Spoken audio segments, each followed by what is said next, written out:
is something within us. Something sacred. Something worth protecting. Silver team, on me.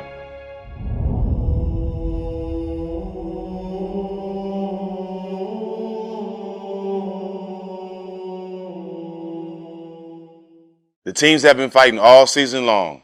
It's been a crazy past few weeks, but soon the champion will be crowned. Just as the teams are in pursuit of glory, DraftKings Sportsbook is giving their new customers a shot at royalty with 40-1 odds on any college basketball game. All you got to do to take advantage of this offer is bet $5 on any college basketball game, and DraftKings will pay out $200 in free bets if your pick hits. DraftKings Sportsbook has the endless ways to get in on the action, from same-game parlays to future betting.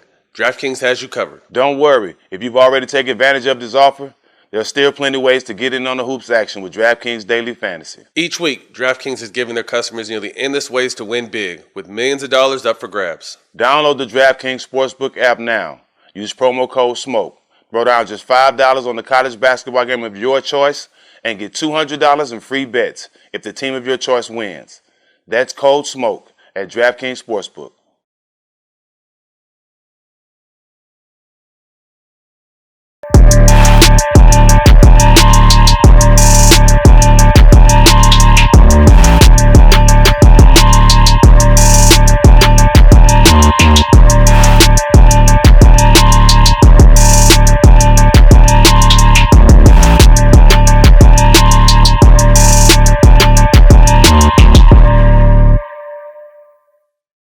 Welcome back, All the Smoke.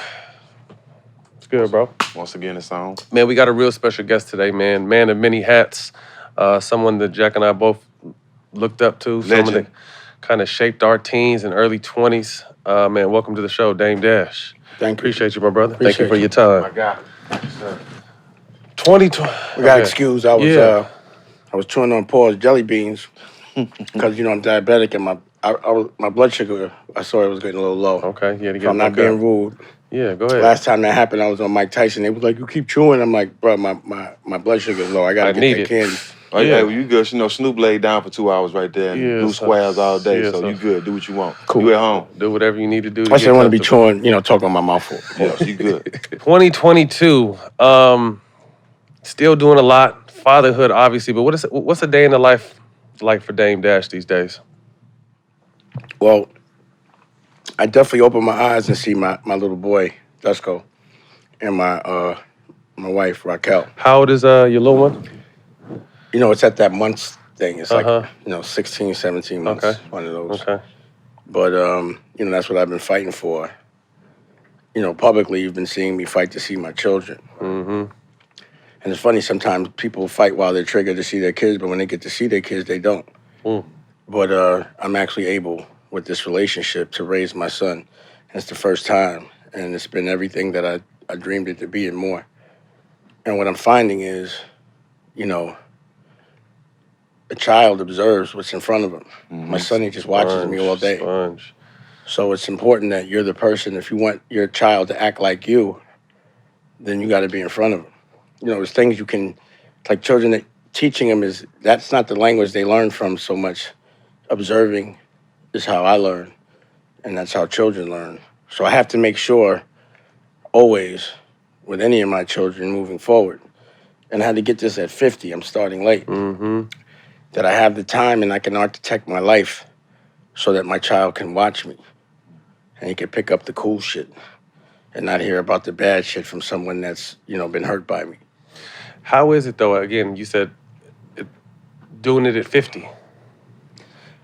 I don't really believe that I'm 50. Okay.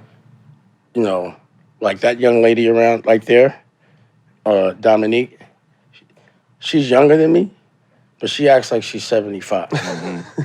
Right. I'm just saying. I just be like, my mentality isn't so young. It's like, it's just a more evolved version of who I've been. And the proof of concept has made me real confident in who I've been.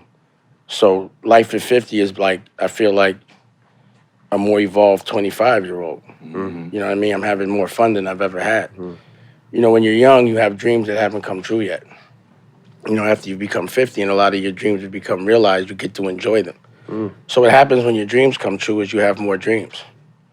So right now I have other dreams that are coming true. So what's happening for me now is what I was dreaming about, I'd say about 20 years ago.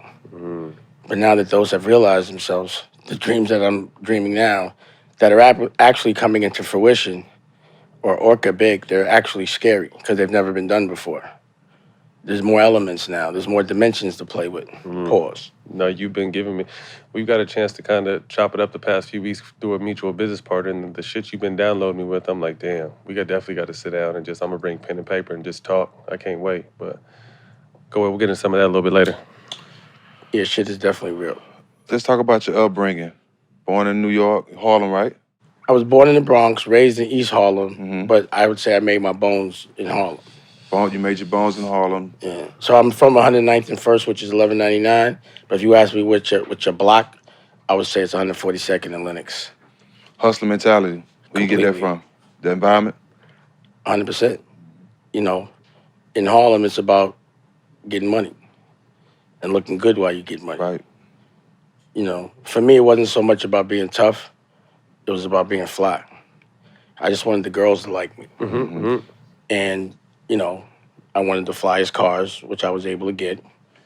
And I wanted to be able to control my own destiny. Like, for me, it was like I was coming up where to survive, you had to live by a certain code. You had to be cut from a different cloth or a certain cloth, which meant honor before everything. Like, unwritten things were laws. And if you didn't abide by them, you were a sucker. And I just came from a family and a bloodline that, you know, we just never were suckers. And coming out of that world and surviving it, it makes it hard to ever let a sucker ever play you. Especially a sucker from another culture. Just can't happen. What was your first hustle coming up as a youngster? Sweeping floors? Barbershop? I mean, for me, it was selling crack.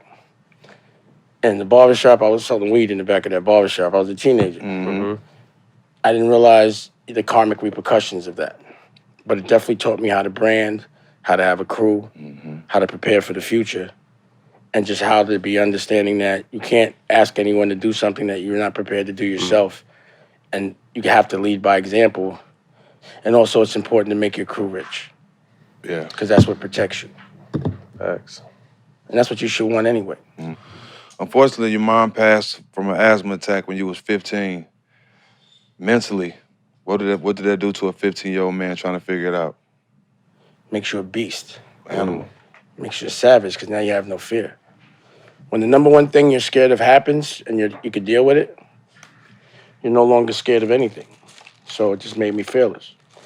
And, you know, death became something I wasn't too afraid of because it was like, shit, if I get killed, I'll be with my moms. Deep. At the same time, you was diagnosed with type 1 diabetes. Which is why I'm eating candy right now. Which is a daily battle. My sugar must be low. How do you cope with the adjustments with that and being the hustler that you are? That's all I know. No other option. It's my normal. So you just always I don't got know jelly any other beans? life. You just always got jelly beans with you? Always. Always. Just in case that shit, that's not like, you know, it happens. Shit. Right. Prime time it be happening. Shit, I can catch a blood, my blood sugar get low, I got to deal with it. But I'm not mad at it. Those cards that were dealt to me are better than most. So all I do is compare what's happened to me to others and how I'm dealing with it. I mean, that's the challenge. Life is a test. It's how you deal with things. Nobody goes through life without a challenge. It doesn't happen. Not in this vibration. Is it true you sent yourself to boarding school? Yeah. What happened was, I went to the boys' club, that's the box, and they offered me a scholarship for boarding school. I went for like the summer, and I was too homesick. It's before my mother died.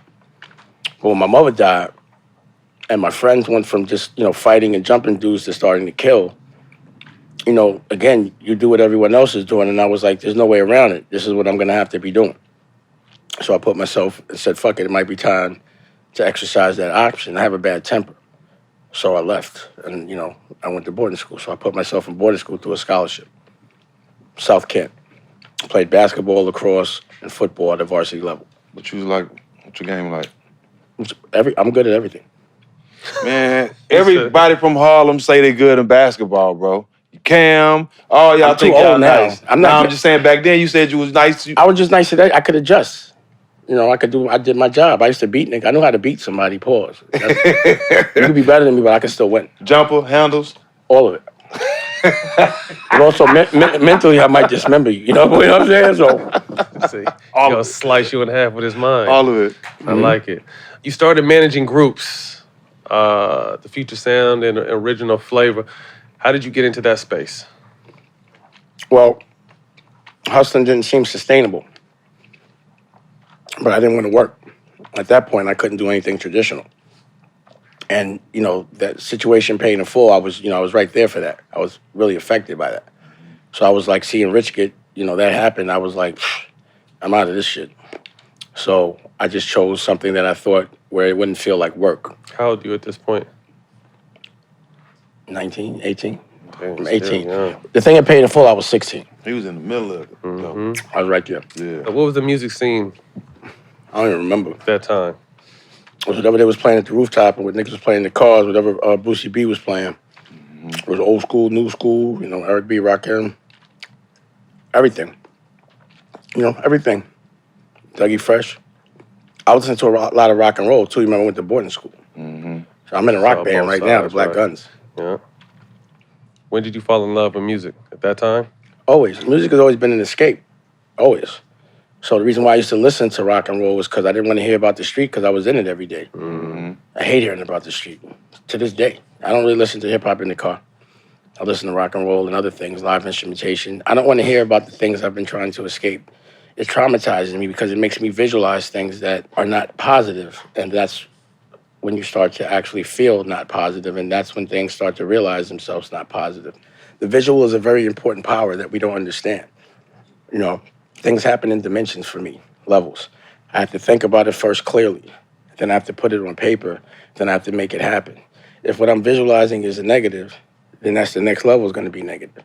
So I can't have anything distracting me from a pure visualization of a dream that I'm trying to get to. I can only think about the W.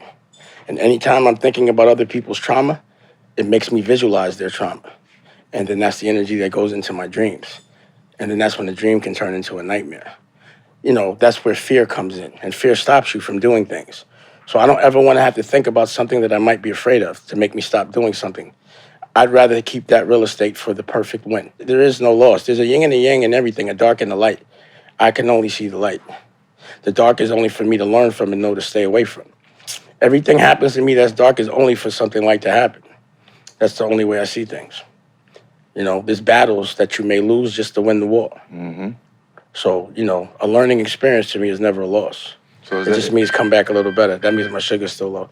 How low is it? Just curious. Okay, go ahead. It's at 54. Damn. Is it still going down? Yeah. Diagonal arrow down. See how that's a little better. I'm doing a whole interview during the reaction. That's gangster. And anybody that's diabetic would understand that. Yes, If you're that's not, what you I'm saying. might It not. sounds. It's just part of the game. It happens. It just, it barely happens when I'm in front of live interview. But this has happened to me while I'm boxing. The thing about me is I always have to be able to push through a fog. That's why I like to be high. I like to challenge myself. I work out drunk sometimes just to see if I could do it. You have to have, you're a professional. You both know what it is. But I'm a professional at what I do too, so it takes this kind of stamina and discipline. So the discipline to dream and make your dreams happen is a whole nother thing. Now, with what you just said about the trauma and escaping it by listening to different genres of music, knowing that you lived in a pivotal time. Am I chilling in the mic? Does it sound I crazy? caught on to that. Like, I'm glad you said that because that resonated to me too. What's that? Not listening to what you're trying to escape. Yeah. That was deep. I Yeah. caught that one. With that being said, knowing that you lived in a pivotal time of history and you were one of the culture pushers in that time, does it bother you to reflect back and talk about that at times like this? No. If it's for gossip purposes, I don't want to talk about it. But if it's for like talking about what I've learned from things and what I won't do again and that kind of thing, and also celebrating the positives in it, yeah, why not? I mean, it's feathers in my cap because I have a lot of feathers. A whole lot of feathers. What did you, I'm with Big that Bird. said, what did you learn, although it wasn't directly you, but you were in music at the time, what did you learn from the East Coast, West Coast beef between Big and Pac? Beef is corny. People die. Super corny. Beef is stupid. Us fighting each other is dumb. Period. Stay the fuck away from all of that shit. What I learned is this is a program that they enjoy for entertainment. Sit back and watch. But you got to think about it. You know, when laws were passed to be made for hundreds of years, not for 10, 20. And laws were made fresh off of people having slaves. Right. So most of the time, those people were like, oh shit, what are we going to do? It's illegal to have slaves. You got to get them to be slaves again. Let's make laws that they cannot actually abide by, keep them broke so they fight each other all day, kill each other, go to jail, so that way they can now put you back in shackles, back in the cage and make you work for a slave wage. Instead of master, let's call it warden or CO. And now it's completely legal. It's a program that must be broken. Do you notice that courthouses, jails, schools, and hospitals all look exactly the same? Yep. You think that's a coincidence? No. Why wouldn't a school be on like a beach or like someplace nice, or a hospital be someplace inviting? What rehabilitation can you give someone from putting them in a cage? And treat them like a dog? I don't get it, but I do get it. I don't expect my oppressor to give me anything. Especially freedom. Yep. And the thing about freedom is it's cheap, but it's priceless at the same time. Ask someone that doesn't have it. We jeopardize our freedom to survive. We hurt each other. We never hurt our oppressor. We only hurt each other. It's a program. All in their plan. But I'm not mad. I think it's clever. Kudos.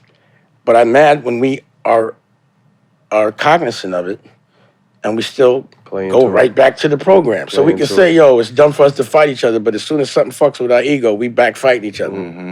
The same people that always saying peace, as soon as they get triggered, they're right back at it. You know, I had this conversation on the way there. It was just like, yo, but I was looking at something that happened. I was like, it's hard sometimes to understand when you have a lot to lose, you can't live by street rules. Street rules are only for survival. Right. They're just only so nobody will hurt you. But how are you living if you survive? Stay the fuck away from it and only come back to help. That's all. What the fuck, I'm hanging out in a place where I'm going to be triggered and dumb my energy down to survival skills when I'm rolling. Right. Put myself in jeopardy, be put in a cage like everybody else. I'm not, you know, you know what it is? You know, we're first generation. We know what it is to break a fucking social class. It's everything to be broke first and then be rich. You love it. Yeah. Who the fuck would jeopardize that? Why would I stay on that concrete smelling a stink river when I could go to an ocean and just chill? I ain't missing nothing. I got it already. See, to me, when I see people outside all day, I mean, they must really be still needing it. When, you know, when you rolling, you don't go outside, you go on vacation. Right. Why you want to be around other people that are not rolling all day and be a target? That's not the standout I want to be. I like to blend in. And when I say blend in, like to the trees, the rocks, the ocean, the chill, who the fuck wants to walk around with one eye open all the time? Right. When do we get to relax? It's traumatizing being black. We don't even recognize that. You know? My friends, as soon as they get home from 30 and 25, therapy and go hit the ocean. Just see what it looks like to live and do something different. You know? I ask my friends sometimes, I call them life, I'll be like, yo, and people that get money, I say, let me ask you a question. Your whole life, name 6 months, 6, not even a year, besides going to jail, that you didn't live on the tri-state area. Like, you don't even know what it looks like or feels like to live someplace else. You might visit it, but other people, 85% of the world, 99, does not have to live like this. There's other ways to live. You're not missing nothing. Everyone wants to live in a concentrated space. You spend a lot of money to be next to people you don't even know or like. You know, the further away you are from people, the cheaper shit is. The more land you can have, the cheaper it is. We choose small spaces for large money to be next to morons. Makes no sense. It's a program. We're all scared we're missing something. It's funny. Part of the plan. I mean, you know, again, it's a good program, but it's over. The gig is up. Right. You know, what I'm loving about our future is they listen, they get information quick, and they go with what's logical. 1995. Yeah, I won the state championship. Yeah, I was cold in the motherfucker. 95. Formulated Roc-A-Fella. Many labels didn't give y'all a chance to create your own lane, but y'all did it anyway, of course. Let's talk about the creation of Roc-A-Fella. I was sick of nerds telling me what to do. It didn't make logical sense. So I was like, yo, we strong together. Let's do it on our own. And we did. And it was just a bunch of people that were friends that enjoyed hustling together, trying to stay out of jail and make a lot of money. The same money we was making in the street, but if not more. And we did that. That's why, sometimes I feel like, if you rob a bank, you don't go back outside. I'm like, I'm out of here. It's funny because that wasn't the person everyone thought I was, but I really always was. I'll do anything for my family. I'll fight really hard so I can relax. And I've been able to make history young so that I can relax young. Yeah. I was able to walk away from an industry at a very young age and do other things. I feel completely fulfilled, pause. And my dreams are really coming true on my terms. And culturally, I'm opening doors for the people I care about. See, the thing about me is when people that I love are hurt, it bothers me. And I really love my culture because I know how swaggy we are. I know that we're the jewel of the universe and we've been tricked to believe that we are not. So we don't understand how powerful we are. Right. Again, it's a great trick. You control you control muscle by making muscle not think it's so strong, right? Right. It makes no sense for the strongest people in the universe to be fighting each other as opposed to everyone else together. Right. So, of course, division is key, And when I see things and how my culture's treated, it really bothers me, even though I don't let nobody treat me like that. I've never been a victim of racism in my life. I'm the guy that likes to bully the bully and oppress the oppressor. How is a nerd going to tell me what the fuck to do? How? It's just not money I need. And in every industry, I've come in that way. Music, Bench Leor, he's doing customer service for YouTube now. Don't think I didn't have a part of that. I don't care how much money he thinks he got. His legacy is compromised. That's what I did. You saw what I did in movies. I hate to bring up the Weinstein, but I was bombing on him way before me too. Sports has always bothered me. It's the number one disrespectful. It's the example of how we're treated, especially football. Think about this. You're a professional player. Your lifeline is your owner. First of all, I don't like that word, your owner. Right. Number one. Especially in football. So if everybody in football that's black walked out of the NFL, there is no NFL, right? Right. And your lifeline is your owner. And every single owner is white. So they're all sitting in the owner's box watching us get concussions while they get paid. And there's not one black owner. So to a player, that means that's their God. They got to worship. It's just an example. And I didn't have the bag to get at them, but I do now. So I'm getting at them. Starting our own league. A couple of them. First one is the Serena League. Starts this year. I have a piece of a team acquired called the Tampa Bay Cyclones. We'll be televising it on Fox Soul. And this will be the beginning of the change. The problem with us is we're always renters. We're never the landlord. We're never the owners. We always have a pass in the owner's box. I don't want to be in a big stadium right now. I just want to be the owner. We got to own the bricks. When you're the landlord, you make the rules. We can never make the rules. And I know that if we make the rules, it'll be better for everybody. So for me, when I get on a block that I want to take, I try to get at whoever thinks he's the toughest or the biggest example. Jerry Jones, I'm coming at you. Dallas Cowboys, whoever. Any NFL, owner, not player. And what we're going to do is make sure we got black head coaches. I hate the way they treat us there. So any coach from the NFL that's black that you haven't been recognized, you got a spot over here and you will get paid. Give me a little time, but it's happening. And it's going to happen immediately. You know what I'm saying? We'll make sure that the players walk away with some bricks, some real estate, with some therapy, with some literacy. They'll know how to own a team, coach a team. They'll know how to do whatever they want. There's always, why aren't they prepared? I'm sure there's some sort of preparing, but the preparing comes with you got to act a certain way to stay. They'll prepare you to stay by acting a certain way. A league with their rules that we got to fit in, and it's our sport. So I'm getting at them.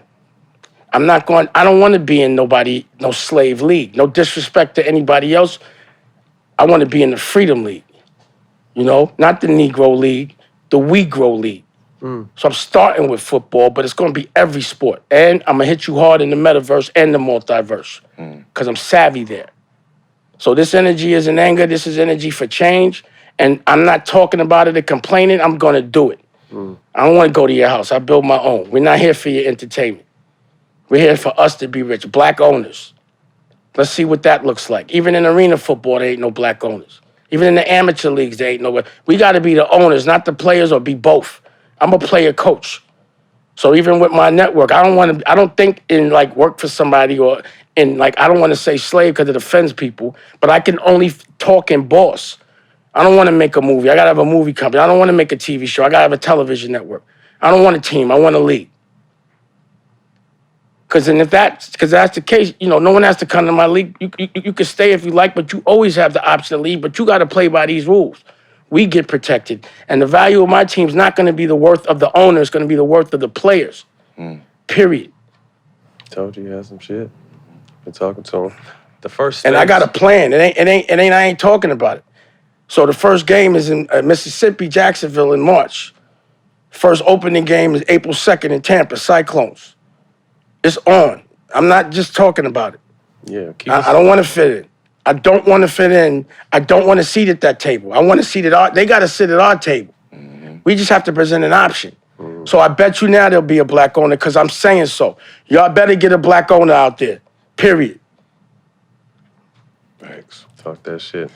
One of the first spaces you came and kind of created a new lane was in music. What was it like the first time you heard Jay? He rapped fast. I was impressed by how fast he rapped.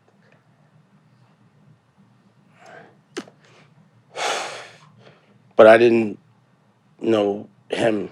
I heard a tape of him. But when I got to know him, that's when I knew we could get money. You knew he was a star right off the bat? Nah, he was a booking dude that had on Nike Airs, and that wasn't happening so much back then. Nike Airs. But the funny thing is now I know why. I didn't know why back then. I do know why now. It's so crazy to see how things happen. But, you know, Jay's OG is Calvin Klein. And I didn't know this until years later. I always knew that was OG, but he used to hang out with my OG, Daniel. So Jay was acting like Calvin Klein, who was being influenced by Daniel, my OG. So at the end of the day, he was influenced by some Harlem shit, not even knowing it. And that's where that connection happened. He just, you know, again, no disrespect to Brooklyn cats, but at that time, I don't know now, I ain't been in the street in a while, they'd rather rob the plug than be friends with the plug. So he was different than the stereotypical Brooklyn cat. And, you know, he was a little rough around the edges, meaning his style and his swag. I knew if I gave him a little more Harlem, he'd be right. A little mix. But I took a lot of shit from my homeboys in Harlem for fucking with Jay for a really long time. A whole really long time. Until we cracked, actually. Why? They felt like it should have been them? Or because he was a Brooklyn nigga? He wasn't rapping about hustling. So we got him to more or less move toward the hustling aspect. And when he started rapping about hustling, that's when my crew started to respect him. So when he had said this rap at the battle with DMX, and then that's when my crew was fucking. Before that, they wasn't fucking with him at all. But as soon as he started rapping fast about getting that money, and then we started getting that money. You know, so we were like, back then, see now it's a little different in rap. The dudes that are actually rapping are the ones that are active, right? Real active. I'm glad, honestly, I'm not in rap anymore right now because it would be too dangerous for me. Really. I wouldn't want any of my children to be a rap right now, to be honest. It like comes with a bid in the body, you know, and I hate that. I really do. And these kids are rock stars, too. They got so much swag, but they just too real. You know, so back then it wasn't really the rapper that was doing the work. It was a rapper rapping about the people that were doing the work. But what was different about Jay was he was a rapper that was actually in the mix as well. So everything we were doing, he would be talking about it live. So if we was pulling up with 5 cars, he talking about it right then and there. You see in the movie as he's saying it. So that's what made it real. But a lot of the ideals of it came from my crew, the Best Out. So the champagne and all that other stuff, that was the Best Out. What happened is it was supposed to be the Best Out, my Harlem crew, but they didn't want to listen to me, certain people in my crew. So it took some Brooklyn cats to really listen to me. Harlem guys can be catty at times. They argue a lot. We argue all day. Our thing is to argue but never really fight each other as friends. We could, like, if you see me and my crew, you would think, like, I don't even know Dame lets niggas talk to him like that. But we're a crew, you know. Right. To this day, we call on the phone. I call it right now. We start arguing. You know what I'm saying? It's same shit, you know. And I love it. You know, I love it. I actually sometimes call my crew just to hear, just because I want to be real and, you know, Need to hear have it. a level conversation. When do you feel like the height of Roc-A-Fella was? When it was dismembered. The end of Roc-A-Fella was the height of it. That's why I was so confused about it. I was like, what the fuck? You know what I'm saying? Like, Roc-A-Fella would still be rolling, but, you know, again, my feelings on that don't matter at this point. And we've all turned out to be great. So, you know, it is what it is. One last thing I want to touch on with Space, one of my favorite albums, Jay's first Reasonable Doubt. That was the realest one. You know, again, we were still active at the time. It was like, that was us talking about trying not to be active anymore. That was the last record that was made while we were active. We weren't active after that. We were too hot. Like, literally, our friends would get picked up coming off planes or going to shows. They would, you know, at some point I had to tell my friends, don't even, if you're still active, don't even come around me. I'm hot. We got hot relatively fast in a lot of ways. Recently, Jay has shouted you out in a speech at his Rock and Roll Hall of Fame, thanked you. After all you guys have been through, years later, how did that make you feel? It was cool. It was good for the culture. I was happy for the culture. I was happy about how happy it made so many people. How did it make you feel? It made me happy that everyone was so happy. Okay. You know, I'm usually worried about my culture. So I was, like, again, I think that, because number one, Jay and I never had a beef, number one. It just got made up. Or maybe it was just leveraged so certain things could happen. And I was always confused about that. I'd be like, why do they keep saying we beefing? But I guess, you know, it was a move. It was a chess move. One I wasn't expecting. So it was always a business thing for Jay. He just said, why pay two other people when I could just pay one? And that was advice he got from Lior and guys like Steve Stout. And he went with that. And, you know, on a business level, it could have been the right move, but on a friendship level, I didn't appreciate it. And I don't really care so much about business. The friendship always meant more to me than anything. It was our bond as friends. So it was hurtful. You know, the business was hurtful. You got to remember something. It was my choice. And that's what people don't understand. They asked me not to leave. They begged me not to leave any of those things. You know? The thing that happened with Jay was that he didn't want Biggs to be a part of it anymore. And I wouldn't rock with that. So he went his way, and me and Biggs went ours. And now Biggs is, you know, seems like he's back over there. I have no problems with that. But that's what happened, period. That's it. You could ask Biggs, and you can ask Jay. You may not get an answer, but that was what happened. That's what it is. It just was like, yo, I can't do that to Biggs. You know what I mean? Period. And I was like, yo, we could do something different. But Roc-A-Fella was always supposed to be us three, no matter what. So he wanted to leave Roc-A-Fella. I was like, cool. But I'm not gonna leave it because I have a responsibility and an obligation to it. I presented something to people that believed in me. But I can never do it without Biggs. You know what I mean? I'm gonna give you 4 artists. That's probably a Harlem thing. Yeah. I'm gonna give you 4 artists, your first impression of each of them. First, Cameron. I didn't know Cameron as an artist first. I knew him as a friend. Okay. You know, he was like a younger dude. That was the thing. Oh, so Cameron was a super nice young. You know when you young and you nice in basketball? I remember he had like won the MVP at Roc-A at like 15. So he was the cool young dude, and I used to be with him. You know what I'm saying? Because I like, you know, just like there'd be older cats that like me, he was that guy with Right. me. You know what I mean?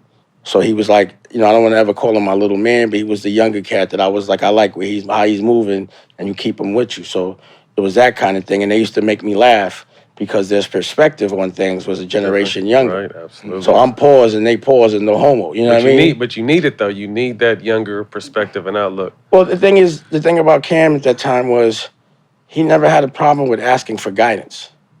And he was like me in the sense that in Harlem, stunting is supposed to inspire you. You know what I mean? So I just was stunting. I was so young with having a certain kind of cash, and I was just that dude at a young age. And he loved it. He didn't hate it. He'd be like, nah, I'm fucking with that. And I would see him do it. You know what I mean? So he was just cut from that stunty cloth. I mean, look what Dipset turned into. It's just stunting, you know? Number one stunners maybe of all time. I don't think they definitely get that. Yeah. No matter what, you can't say that they weren't the number one stunners. I think I was looking back and I was like, they really used to go hard on the stunt. Mm-hmm. Really. Beans, whether it be friendship or music, What about it?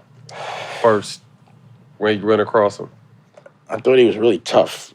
You know, I was like, he's a tough rapper. But he could really rap. So I liked it.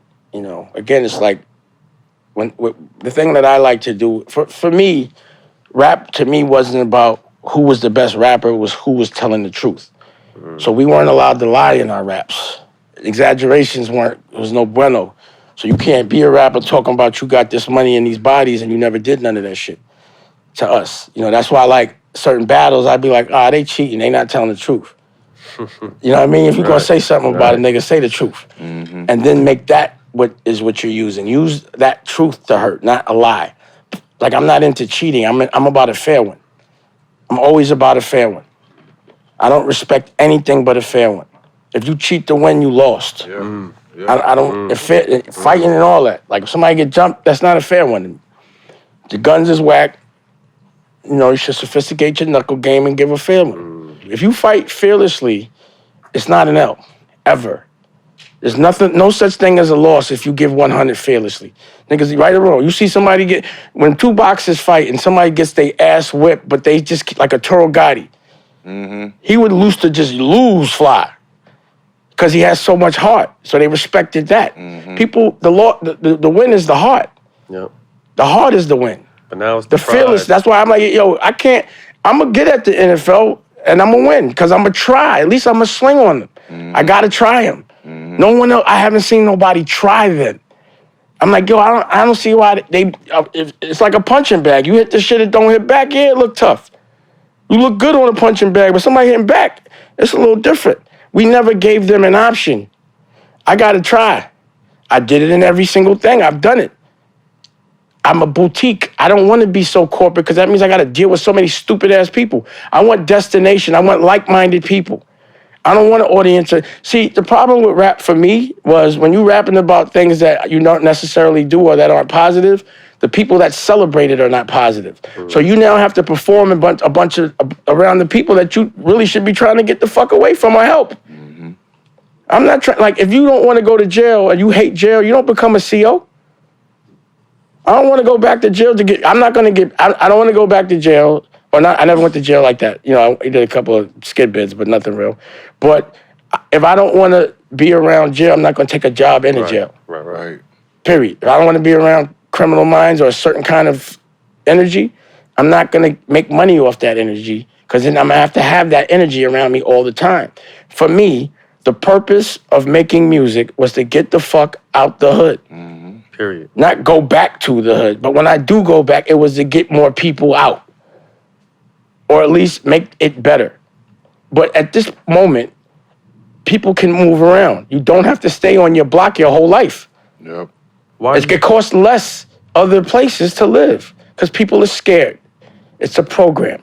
Why do you think they made projects with a bunch of playgrounds and places to play? To stagnate you. Why wouldn't they make a project with like a real good school and a garden and all the other shit that come with it to make you healthy? Not to keep you entertained and distracted. Yep. Again, it keeps you away from the visualization of winning. Even on TV, how often do you see a black family winning? How often do you see them celebrate in the press a rich black man winning? They celebrate them kind of falling apart, and they celebrate that. They build certain people up just so you can watch them not enjoy it. I don't want to get to that level if I can't enjoy it. Point. I'd rather have my own newspaper, my own magazine, my own television network, my own football. I don't need the whole, I'm good. I don't need to see more than 10 people a day, and I'm great.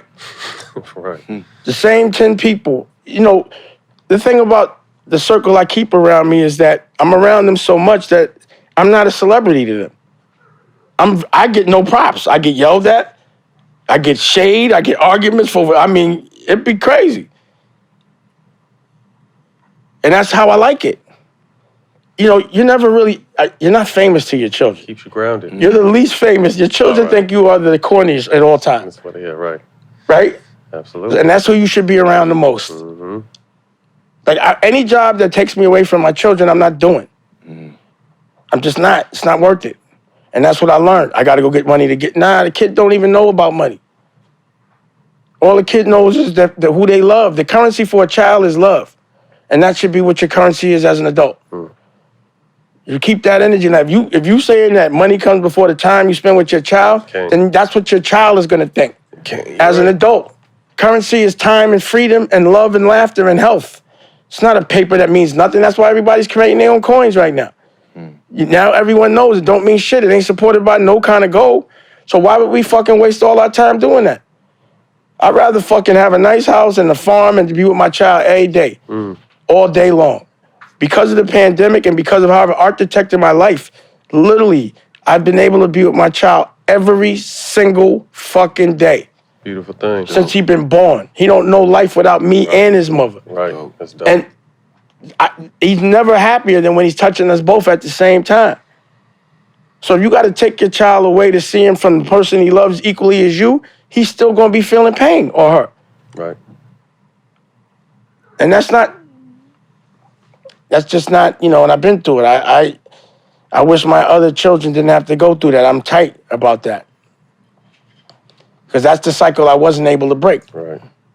But I broke it now. I'm going to keep doing it until I get it right. Right. And, You can do. I'll be a different kind of dad for the rest of them just based on this experience, what I'm having now. It changes you. No, I had a messy public situation with the mother of my twins. And then now to resolve that and then start all over again with my youngest, Ash, it changes you as a person. Like the ability to not see when you want to, and you're accustomed to just seeing them every single day. That shit is tough on anybody. Listen, man, the one thing that'll take a man out of pocket is not seeing his children. And another thing a man doesn't like to do is go into a courtroom. To have to see the kids. And then imagine a man, especially a proud, independent man, having a judge tell him how he has to see his children. How long you get to. And no therapy for that. Crazy. The trauma that comes with it. Kanye West, actually 18 years ago, college dropout dropped. But before that, thoughts on him when you met him? Did you see it in him right away? I didn't see that one coming, pause.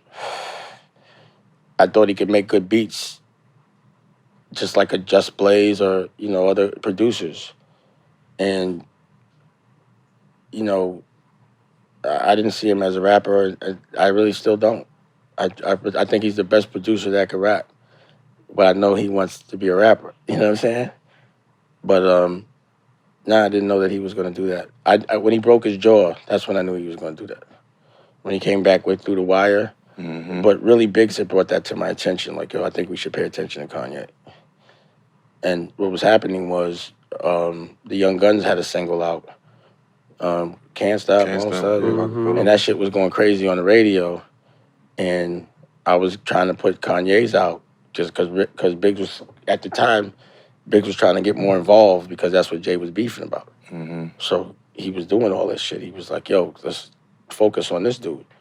And I went to Lior, and was like, yo, I'm gonna put out Kanye. And he was like, no, we're gonna focus on such and such. And I was like, all right, I'll take him someplace else. So I had to I had so much work. I had deals with Atlantic, with Roc-A-Fella, I had Roc-A-Fella Atlantic and Roc-A-Fella Sony as well. Emil was there, and I forgot what the fuck was over there. But anyway, and then, you saw what they did, Cameron did, and Jimmy with Koch. I just had so much work that I wasn't even exclusive. So I was taking them to Atlantic, and I forgot, was it Craig Cole? No, it wasn't Craig. It was whoever it was giving me the same kind of dumb shit as Def Jam. And I was like, fuck it. I'll just put it out through here. And he started to catch fire, and they had no choice. Mm-hmm. But, I didn't know Kanye was going to do what he did today. And I thought that we were going to be able to leverage him.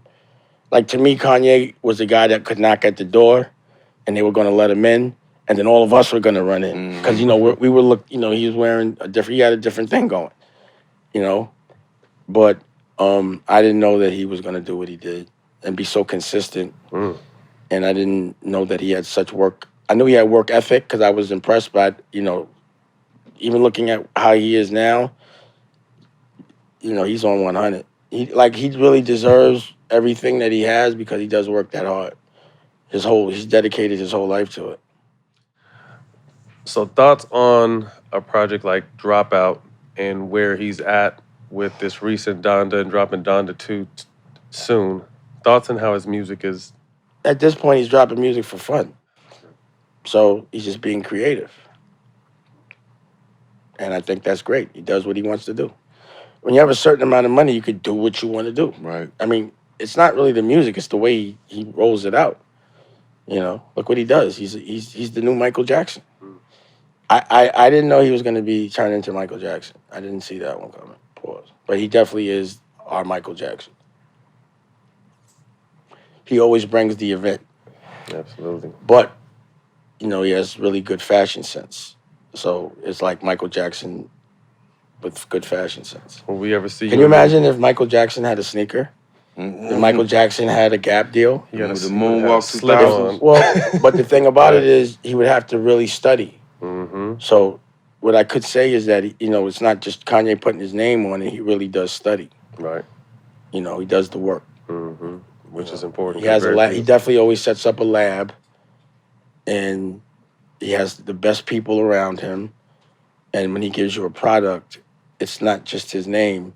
Function, if there's a point of view, whether you like it or not, right, it definitely is something that's a point of view. You can tell that it's made by him.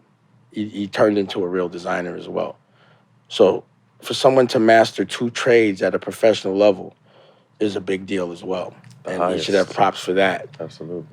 Some people just put their names on things, but he really did take it serious and get respected. And he did it over and over and over and over and over and over again. His first fashion show wasn't perceived as a success, but it really was. It was more of a test to see if he'd come back. And he kept coming back. So resilience is impressive to me. That's fearless. And he's not scared to dream. That's one thing that he does. He dreams. Right, big. And most people don't dream. So let me ask you a question, both of y'all. What's your dream? I'm living it. But what is it, though? To be successful. That's an emotion. How explain Specifically. That to me. So my dream is to have my own television network, my own football teams, my own sports teams, to have a family, to live a certain way, to have properties all over the world. So you can say dreams change. Your dreams change. Of course they do. Yeah. I mean, when your dreams, the death of a dream is the best funeral. That means it became a reality. Mm-hmm. And then it's time to have another one. So you've made your dreams come true, but what's your dreams right now? My dreams right now is to be an actor. That's my dream. You're dreaming to be an actor? Yep. You can be an actor. You got to dream bigger. Give me a bigger dream. Bro. You're a professional. I did not be making up something that I'm not in that space. I want you to dream. Yeah. I'm going to ask you this question when you come on to my studio. Yeah. But you have to dream big enough so that you're not the only one that's affected. You have to be selfish about it, though. You can't help nobody unless you can help yourself. And the people that you want to help are the people you love, your family. See, that's what I'm saying. But what if you're in a position where, like I'm saying, when you ask me that question, I'm looking at like, well, shit, I'm living my dream because I done what I set out to do to change lives. You did it already. It's dead. Right. That dream's over. Right. Next dream. Right. It died already. Because you've accomplished it. Right. It's an angel. It's in the wind. You don't want to be the guy talking about, like, some people's dream in high school was to, like, win the chip, and then And they never still do talk about that anything. shit to the day. Yeah. To this day. Every day come. Well, I remember 95. So, my approach on this dream would be, number one, to be the best actor in the world, not to just be an actor. But you have 1, 2, 3, 4, 5, 6, 7, 8 cameras right there. You have sound and a location. What's stopping you from acting? Somebody employing you? Nope. So then what's stopping you from making that dream come true today? I'm just asking. I just know. I just wanted to answer to that question. To what question? What's stopping me? If you have 1, 2, 3, 4, 5, 6 cameras Right. and mics Right. and a location, what's stopping you from acting? I know it's more than just me acting to it. Right. There's 6 cameras. Writers, is all kind of stuff. You don't need writers to act. Mostly everything I've ever done, I don't even fucking have a script. I didn't even do Honor Up with a script. So you're making reasons not to do it. No, I wouldn't. So again, what's stopping you? I don't know. Nothing's stopping you. Really, well, I mean, There's nothing stopping you. I'm just trying to get. You just said I don't know. That means there's nothing. So do it. But at the same time, you're saying that, but Yeah. it's not that simple. You want me to show you how simple it is? Watch.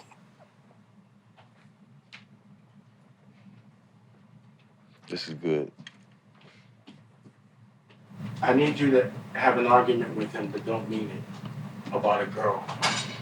Action. Why the fuck you didn't tell me you called her? She told me you called her. You told me you was cool, you weren't gonna fuck with her. I told you I like her. I told you I was taking her out. And you still called her? I thought we was better than that. She do that little thing to me, you know. Well, you should have told me that, bro. I told you not to call her. I told you I was gonna really try to be with her. And you still called her. Like what? That's the type of nigga you is? Cut.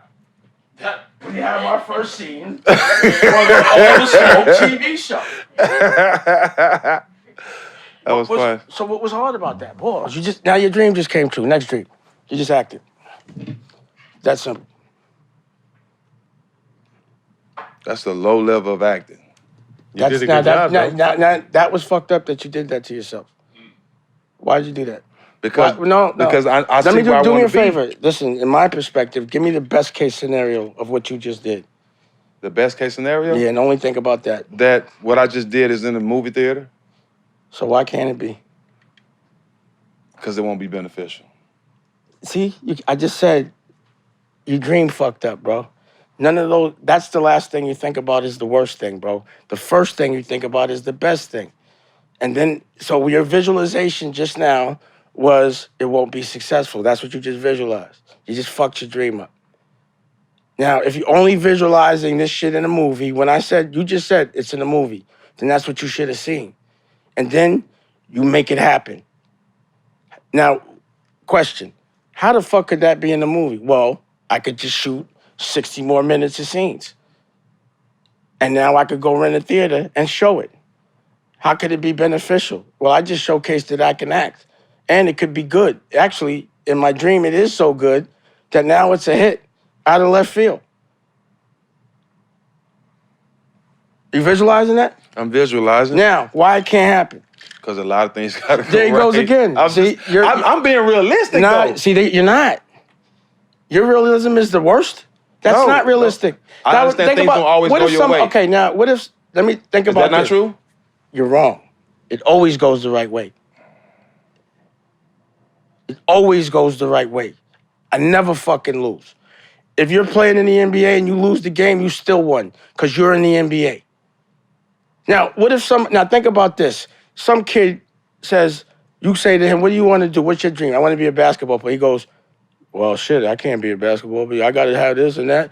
You'd be like, get the fuck out of here. All you got to do is be good. Like, right? Yep. You have to, the way you attack your dream is the way you have to attack the dreams that make you uncomfortable just because you don't know how to do it.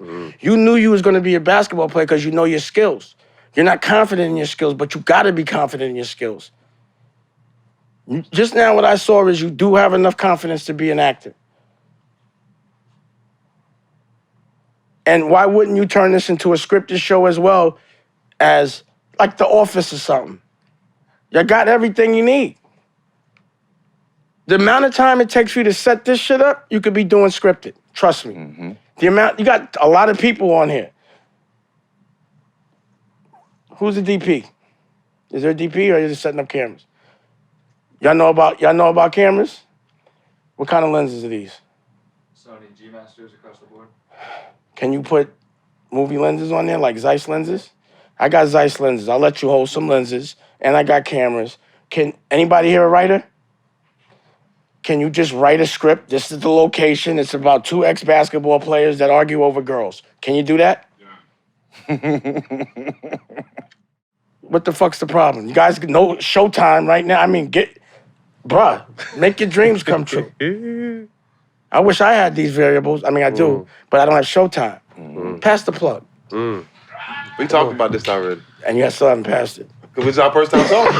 That was like first time talking. That's our third time talking. You know what I'm saying? Pass the plug. So all you have to do is write a script, take these cameras out. If you want, I'll let you hold the lenses, or you can rent some lenses. I like Cook's Anamorphics. You can't lose with those. But you got the lights. What the fuck more you need? You already got the bodies. All you need is an editor. Pardon? We need the damn dash lens. Definitely. I would love to. You know who used to make, who made a lens? Chubb Rock. He's like a scientist. He made a lens. That's what's bugged me out. He's one of my favorite rappers. Twice a month. I got to change my number. Because these girls want a little lumber. Pause. But, yeah. Now, literally, who's directing it? Because it's one location. It should only take 10 days. You can shoot 10 pages a day. And you'll have 100 fucking minutes. I can direct it. There you go. Done. Now your dream just came true. What's next? All right, what's your dream? It came true. It's cool. He ain't did nothing yet. See, there you go again. You just did a scene. I'm sorry, I live in reality. See, you live in negative. I live in reality. Do you feel like you did a good job in that little scene right there? I was so stunned. You were so good. I didn't even really know what to say. I was like captivated by what you were saying. No. I feel I'm like very you confident. might have just earned a spot in You know what? I'm just Paid in Full too. Maybe. I think that's what you might have just did. This is your businessman, right? This is your manager. I think you might have just earned a spot in Paid in Full too. You saw that? You saw how he did that? No. See what he don't know. He threw you the alley-oop. I just said it. Yeah, he really is. I've been his manager. So I knew by his lingo that he was. That's what I'm a businessman. I said, this must be your manager. These conversations we done had. Look at the alley-oop. Hold on. TV show, alley-oop. Alley-oop. And he was manager. One thing that has to be you got his hands sweaty again for like a year and a half. His hands, you got Jack's hands sweaty with all this positive talk. I was acting. I got my bad. No, we first He put me on the spot. You say your name is Sweaty Hands, boy. It used to be. And then it stopped for like a whole year and a half. He put me on the spot with the acting shit, so I had to go on my bag, y'all. My bad. Yeah, no, you good. I like it. Think positive. You said, shit, what's mine? You have a platform for people to watch. You already have an audience, bro. I mean, I don't see where this is really easy if it's a slam dunk. He said it. I mean, he made it seem very manageable. It is manageable. It's just we never think things through. We Right. make things harder because, it's the unknown. So it scares us. But there's no fail when you try. Trust me, it's art. No matter what. Expressing who you are because you love it confidently is gangster. That's what a rock star does. It's that confidence. And every what they call them pamphlets that we do for teams, they ask them what was one thing that I live by that my mama taught me when I was young. What she said to me: "There's nothing beats a failure but a try." I got it tatted on me. Do me a favor, as his manager. This is what he does. He brings negative. Every time he brings a reason why it shouldn't happen, I don't buy into it. But don't even let him go. Don't even. Yeah. There you go again. Stay positive, yeah. Only positive. He knows. Don't say nothing I'm negative. realistic. Let him say. Let your manager be negative. Yeah. Don't think it's always a win. That's the thing. A creative, when you're dreaming, there is no reason not to do it. It's a dream. So if you're being a creative, you got to be a dreamer. But when you're not realistic when you're dreaming, that's an oxymoron. You have a realistic dream. Nah, dreams supposed to be scary and unrealistic and never done before. That's a fucking dream. Dream big, they cost nothing. They're cheap. Why dream cheap? Makes no sense to dream about Popeyes when you could afford some good vegan food. You dream about whack weed? I don't. Nah, hell no. What is that? Right. You're like, oh, I'm dreaming I got weed, but it could be bad. It might be some popcorn shit. Like, nah. I'm not dreaming about no bum weed. You don't dream about a car and say you got to pay for the gas. Yeah. You feel me? Not at In all. the dream, everything works. That's the dream. Now put that on paper, the visualization of the dreams. Because that's the script. Storyboards, if you want to take it that low. And then you just get a fucking AD. Is anybody an assistant director in here? Have the AD break it down, give you a shot list. 10 pages a day. You got 6 cameras. You can have them all. You don't need 6 cameras. You need 3. You can have them 3 set up there, 3 set up there, going from scene to scene. You can make a fucking soap opera here real easy. Or anything you want, really. And then do it in the metaverse. I'll throw you in 4D. I'll put you in my gallery in the metaverse and on Nuvork. And, you know, you'll be able to be yourself as a fucking avatar. Hey, Not 3D, 4D. All the Smoke team, what did I text in the motherfucking group chat a month How ago? can we get all the smoke in the metaverse? Come on, man, stop Should playing. have called Dame Dash. I did. That's what I just did. There it is. I got you. Just did. What you mean? What you mean? We watched a crazy March in college hoops, and now it's finally winding down. To celebrate this amazing time, DraftKings Sportsbook is giving their new customers a shot at royalty with 40-1 odds on any college basketball game. Place a $5 bet on any college basketball team to win their next game. And if they win, DraftKings will pay out $200 in free bets. DraftKings Sportsbook has so many ways to get in on the action.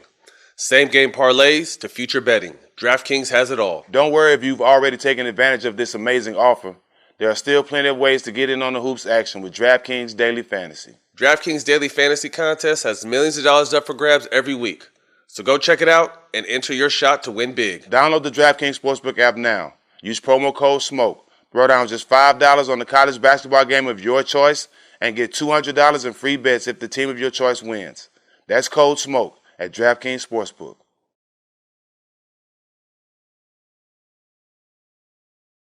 March Madness is here.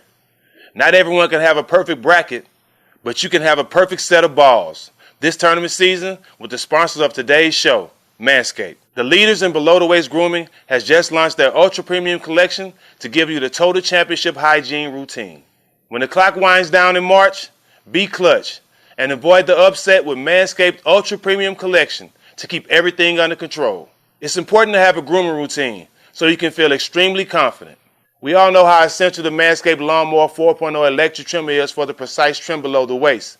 Their advanced skin-safe technology reduces cuts on your basketballs. But now, you can enhance your big dance in the shower with their ultra-premium collection. The package includes the Manscaped Premium Deodorant. Not for your balls, for your armpits. The deodorant dries clear. It's aluminum-free and smells like the signature scent. It also has hydrating body moisture. It's designed to keep the skin feeling clean, smooth, and smelling fresh. Manscaped also included their body wash that lathers you up with their infused aloe vera and sea salt shower gel. Finally, they threw in a 2-in-1 shampoo and conditioner and a 3-pack set of lip balm as a free gift. There's 4 products plus a gift set inside the Ultra Premium collection. All of these products are cruelty-free, paraben-free, vegan-friendly, and dye-free. The best ingredients with zero compromise. Get 20% off and free shipping with the code SMOKE at manscaped.com. That's 20% off and free shipping at manscaped.com and use code SMOKE. Make sure you call on Manscaped this tournament season or your bracket won't be the only thing that's busted. Jack, I think at this point, everyone's bracket is busted. Do you have any near teams still in the dance heading to this Final Four? Nah, all of my teams out of there. Arkansas and Miami was the 2 teams I'm pulling for. I know a lot of kids from the Allen Iverson game that was playing on those 2 teams, but I'm pulling for UNC now. I want to see Duke win. At first, I didn't think they had enough because I thought they were a young team, but they're in the Final Four now, and I'd love to see Coach K go out with another title. Exciting stuff. Looking forward to see how everything plays out. And don't forget to leave your manscaping story below. Good luck, and thanks to Manscaped for partnering with us. You in the presence of greatness with Timberland Swiss Beats. and a young crop of new producers such as Kanye, Neptune was just blazed. What was those? Some of those recording sessions. We got to see some of them. Some of them went through some of them Jay-Z movies. And but the music, not Jay-Z, but backstage was backstage. But I think. But to me, like that, his music, the music he was a part of shaped our teens, our early 20s, and our mindset today. Especially state property. And give me an example of one session that had you in awe. So, I'm pretty distracting. Yeah, I take up a lot of energy. So when they would be laying vocals and shit like that, I would sometimes not be there, but I would come back and just listen. So it would be like listening sessions, and if you like something, because they would be hits, you just would be playing it over and over and over again. Mm-hmm. But the sessions that were stand out are the ones with Biggie. The skits, making the skits, watching Premiere make a beat, shit like that. I've been blessed to be in the studio with Biggie, bro. To smoke with him and shit, for him to actually be my homie. Those relationships do bug me out. And the thing is, when you become genuinely friends with people that are great, the friendship, and you lose them, it hurts. Right. And then when you see how it affects everyone else, that'd be the bug out. It's like, damn, that was my friend, that was my homie and shit, And what's fucked up now is because people are you're losing people that are famous that you get cool with, that it's almost becoming an uncomfortable norm. Right. You know what I'm saying? Comfortable with that, that's scary. Well, that's just being cool with unrecognized trauma. And that's the reason why therapy is key. Even on my network, I have a show with Taj, Healing is Gangster. But I get therapy every fucking week. It's like having a consulary. Me too. You got to. But you want a therapist that's going to speak your language. Important. Black people don't get therapy, so the study of people don't come from our culture. So sometimes the therapy is the wrong trauma, wrong experience. Mm-hmm. So, having more of us that can talk to us. It's about language, That's why I'm also part of this crew to OSG. It's 130 black principals all over the world.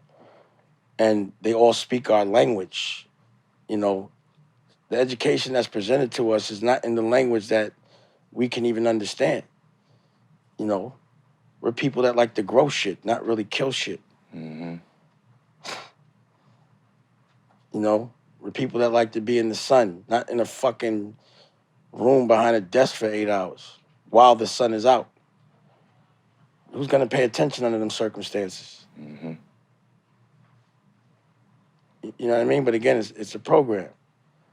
So instead of complaining about it, we have to do it ourselves. And at the end of the day, racism isn't about anything but control. Mm-hmm. Like control, straight up. And fear. And people will accept us being bosses, being in control, if it's profitable. Right. So we know how profitable we are when we're not in control. How profitable do you think we are when we are in control? Mm-hmm. Like so why won't we just stick together so we can have the control? And like you said, it's beneficial for everyone when we empower. Yep. That's the thing. We don't want to be like, we're not scared. Mm-hmm. So our control doesn't come with, we got to control everybody so they don't rebel. We all our be control bosses. is, make everybody rich so everybody can be equal. Straight up. Mm-hmm. Social classes are so people that are scared don't have to feel so scared. It's the only way they feel empowered. The thing that breaks my heart is to see a big, strong, rock star, cool gangster in the street and then have some nerd because the guy have more money from a different culture bow down. And I see it all the time. Like you was a gangster in the street. You was a boss. And now you letting this nerd pat you on the back that's not been through anything we've been through? I can't do it. It's, I got to be able to live with myself when I'm taking a shower. I'm worried about what my girl thinks about me and my kids. And, again, I still keep in touch with the people and the fabric that, made me the man I am today. It would be intolerable for me to compromise on any level. Can't happen. What's your opinion on verses? Think it's dope. Think it's dope? Yeah, it's entertaining. Who's the verses you would like to see? Jay-Z and Mos Def. I want to see Jay-Z and Wayne. Mos Def. Why Mos Def? He's ill. He is ill. Super ill. It was always a battle that I wanted to see. Always, you said. You know something we don't know, of course. No, it's just I've been around both of them for a long periods of time. And hip-hop is about different things, So that would, to me, would be the most entertaining one for me, because it would be it would be a battle that would be unexpected, I think. I don't think it'll ever happen, but that would be my dream battle. I see a lot of people like a Tyler, the Creator. I see a lot of Mos Def on him. You know what I'm saying? I don't know if people see it, but I'm like, and then I remember, because my little cousin, my nephew, Little Dash, and then they always would put me on who's hot. So when like Tyler, the Creator, and he was first in that crew, before anyone knew him, I went and Mos Def was there. Oh, really? Yeah, and I'm like, because that's what I used to do. I like to see the new shit and all that. And it never was intriguing my nephews because they're real Some snotty. of Darian's son? Yeah, Darren. Dash. That's my boy. Darren. Yeah, that's And little Stevie's blowing up. He blew up. They like, I got the coolest nephews in the world. Yeah. And so, but Stevie's the one. they're so cool that they don't even tell people they're related to me. Yeah. But if I come out with my little nephews and my son and all us together, you'd be like, damn, that's a swaggy crew. And the thing is, we're so independent that they all want to do things on their own. Right. But, again, we all collectively talk. And, I give guidance where I can. But they all want to make their mark their own way. Respect it. But what my thing to them always is, I fought this hard, so you ain't got to do that. Right. Like, you don't have to do that. I did really the rough stuff. Right. He could really say that. But they rather go do it from scratch. Right. But, they're ahead of the game. I raised them. Yeah. You know what I mean? Like, literally, you got to think. I had custody of my son when he was 8 years old. And all of them were the same age. So, I had the big house. So they all used to be together. And they were still outside. You know what I mean? Yeah. So it'd be like, their nanny was like a nanny with a gun that was a driver. And they had, every car I wasn't driving was theirs. Huge playrooms and, camp. You think about it. I'll show you the videos. I got it documented. But they were bad. Oh, my God. This is why I have gray hairs, because of them. Shout out Darian and Sharice. That's my people. That's my people. Yeah. That's funny. So, I'm proud of little Darian. He making his movement, touring the world, and, they do it a certain way. But, hopefully, even because I'm talking, it brings awareness to whatever they're doing. So, big shout out to them. Yes, sir. That's my family. Yep. And my son, he's doing the, cryptocurrency, and, again, I was on the TV show, they was making us look crazy, and that's why I put money on E1's head. And also, we channel and did my own, so In Love for a Living. And that's the new show that's going to come out, and you're going to see what a family looks like and what we really fighting for. Because my whole family, we A1. Me, my daughters, we all good. You know what I mean? They want to make and compromise someone's legacy by kind of cause dysfunction. And you put a camera on somebody that's showing the dysfunction, they run and they don't say shit. They out of there. But they the ones profiting. And that narrative has to stop as well. That's why it was important for me to partner up with Fox Soul. And you go to Fox Soul, we on there 4 hours a day, every day right now. 7 days a week. And way more is gonna happen. And also I'm distributing movies as well. So Dame Dash Studios distribution, I got like 20 movies on Tubi, Fox Soul, the whole nine. If you go to Fox Soul right now, my shit is on VOD. See, nobody's talking about this shit. What I'm saying is, it's like, oh shit, Dame really did actually do a network on his own. By himself. Raised no money, not a dollar. And I did everything that they tried to do, but now you ain't paying me, we busting down ads like bosses should. You know what I'm saying? So I don't expect anyone to give me any real estate. I got to buy it or take it. I don't want anybody to give me anything. I hate that. Then you got to be nice to them. I don't like it. You ain't got to be nice to us, but we gonna let you talk your shit on here for sure, because I'm learning a lot. I love it. I just can't wait to see the movie. I'm gonna hold you to it. I'm ready. You did it live. You did the whole thing live. Will you EP it? Broke the whole shit down. Will you EP it? Yeah. There we go. I mean, I just gave you all the It's blueprint. simple, right? It ain't that hard once you know it. If you don't know it, you know, you can make an ass out of yourself. But I know it. And if you have a DP, you know, it's just all it is, pause. You want to direct it, right? You got to get your wide first, and then you get your close-ups. Or you just have all the cameras, but, you know, it depends on how you want to light it. And it's about the lighting, and it's about the glass. It don't matter about the camera. It matters about the glass. The glass is the lens. Paid in Full Part 2 is going to be ridiculous. Can't wait till we in it. Yeah, I can't wait. I can't wait. Early, I mean, you're talking about your network and all that. I love all this shit, but to me, I think it's important too for people to really know all the different lanes you accomplished. So in '99, you jump into the Roc-A-Fella, but by 2020 or by the year 2000, made $100 million in sales. You had the blueprint in music. You took the same blueprint, mind, hustle, and just took it in every step of the way. What's the question? What was the clothing line run like?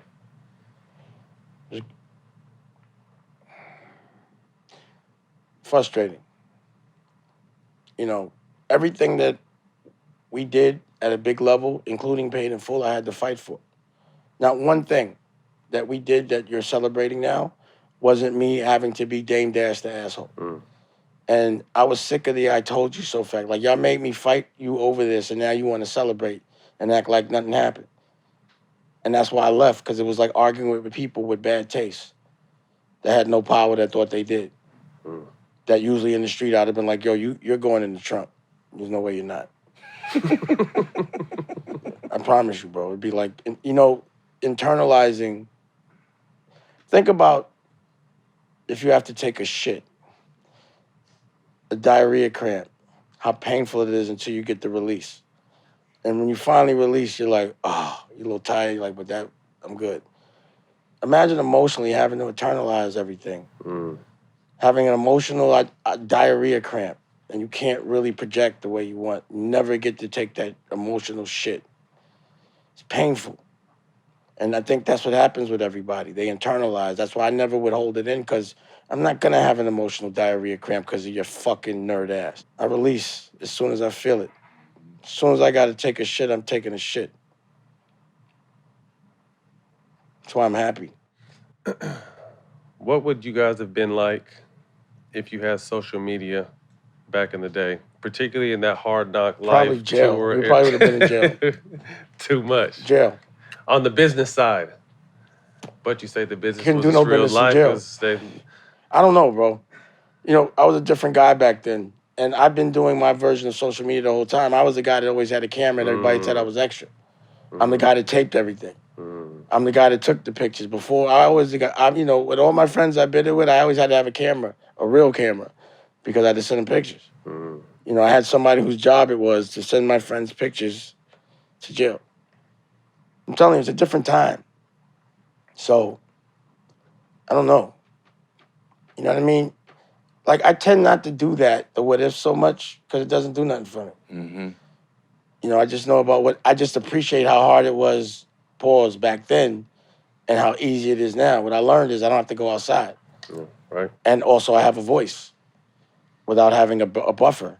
Right. Which so is important. Probably what would have happened is the world would have evolved a lot quicker. And people wouldn't have thought I wouldn't have had to yell for people to finally listen 10 years later, you know? If you look at what I've been saying for the last 20 years, it's pretty consistent. But the way people were looking at me is the thing that's different. It's true. August 25th, 2001. How did that day change your life? You know, that was the day I got a broken heart. I know what it felt like to really, really have my heart broken. And it was a day that I had to learn how to appreciate life. It was a terrible day. What was she like as a person? I mean, we got a brief glance at her music, her acting. Coolest girl in the world. Person. She was the coolest girl in the world, period. That's the girl you wanted to hang out with every day, all day. See, a lot of people didn't know that we were together till after because we didn't really want to be bothered. Right. We would go places where nobody was because we just wanted to hang out with each other.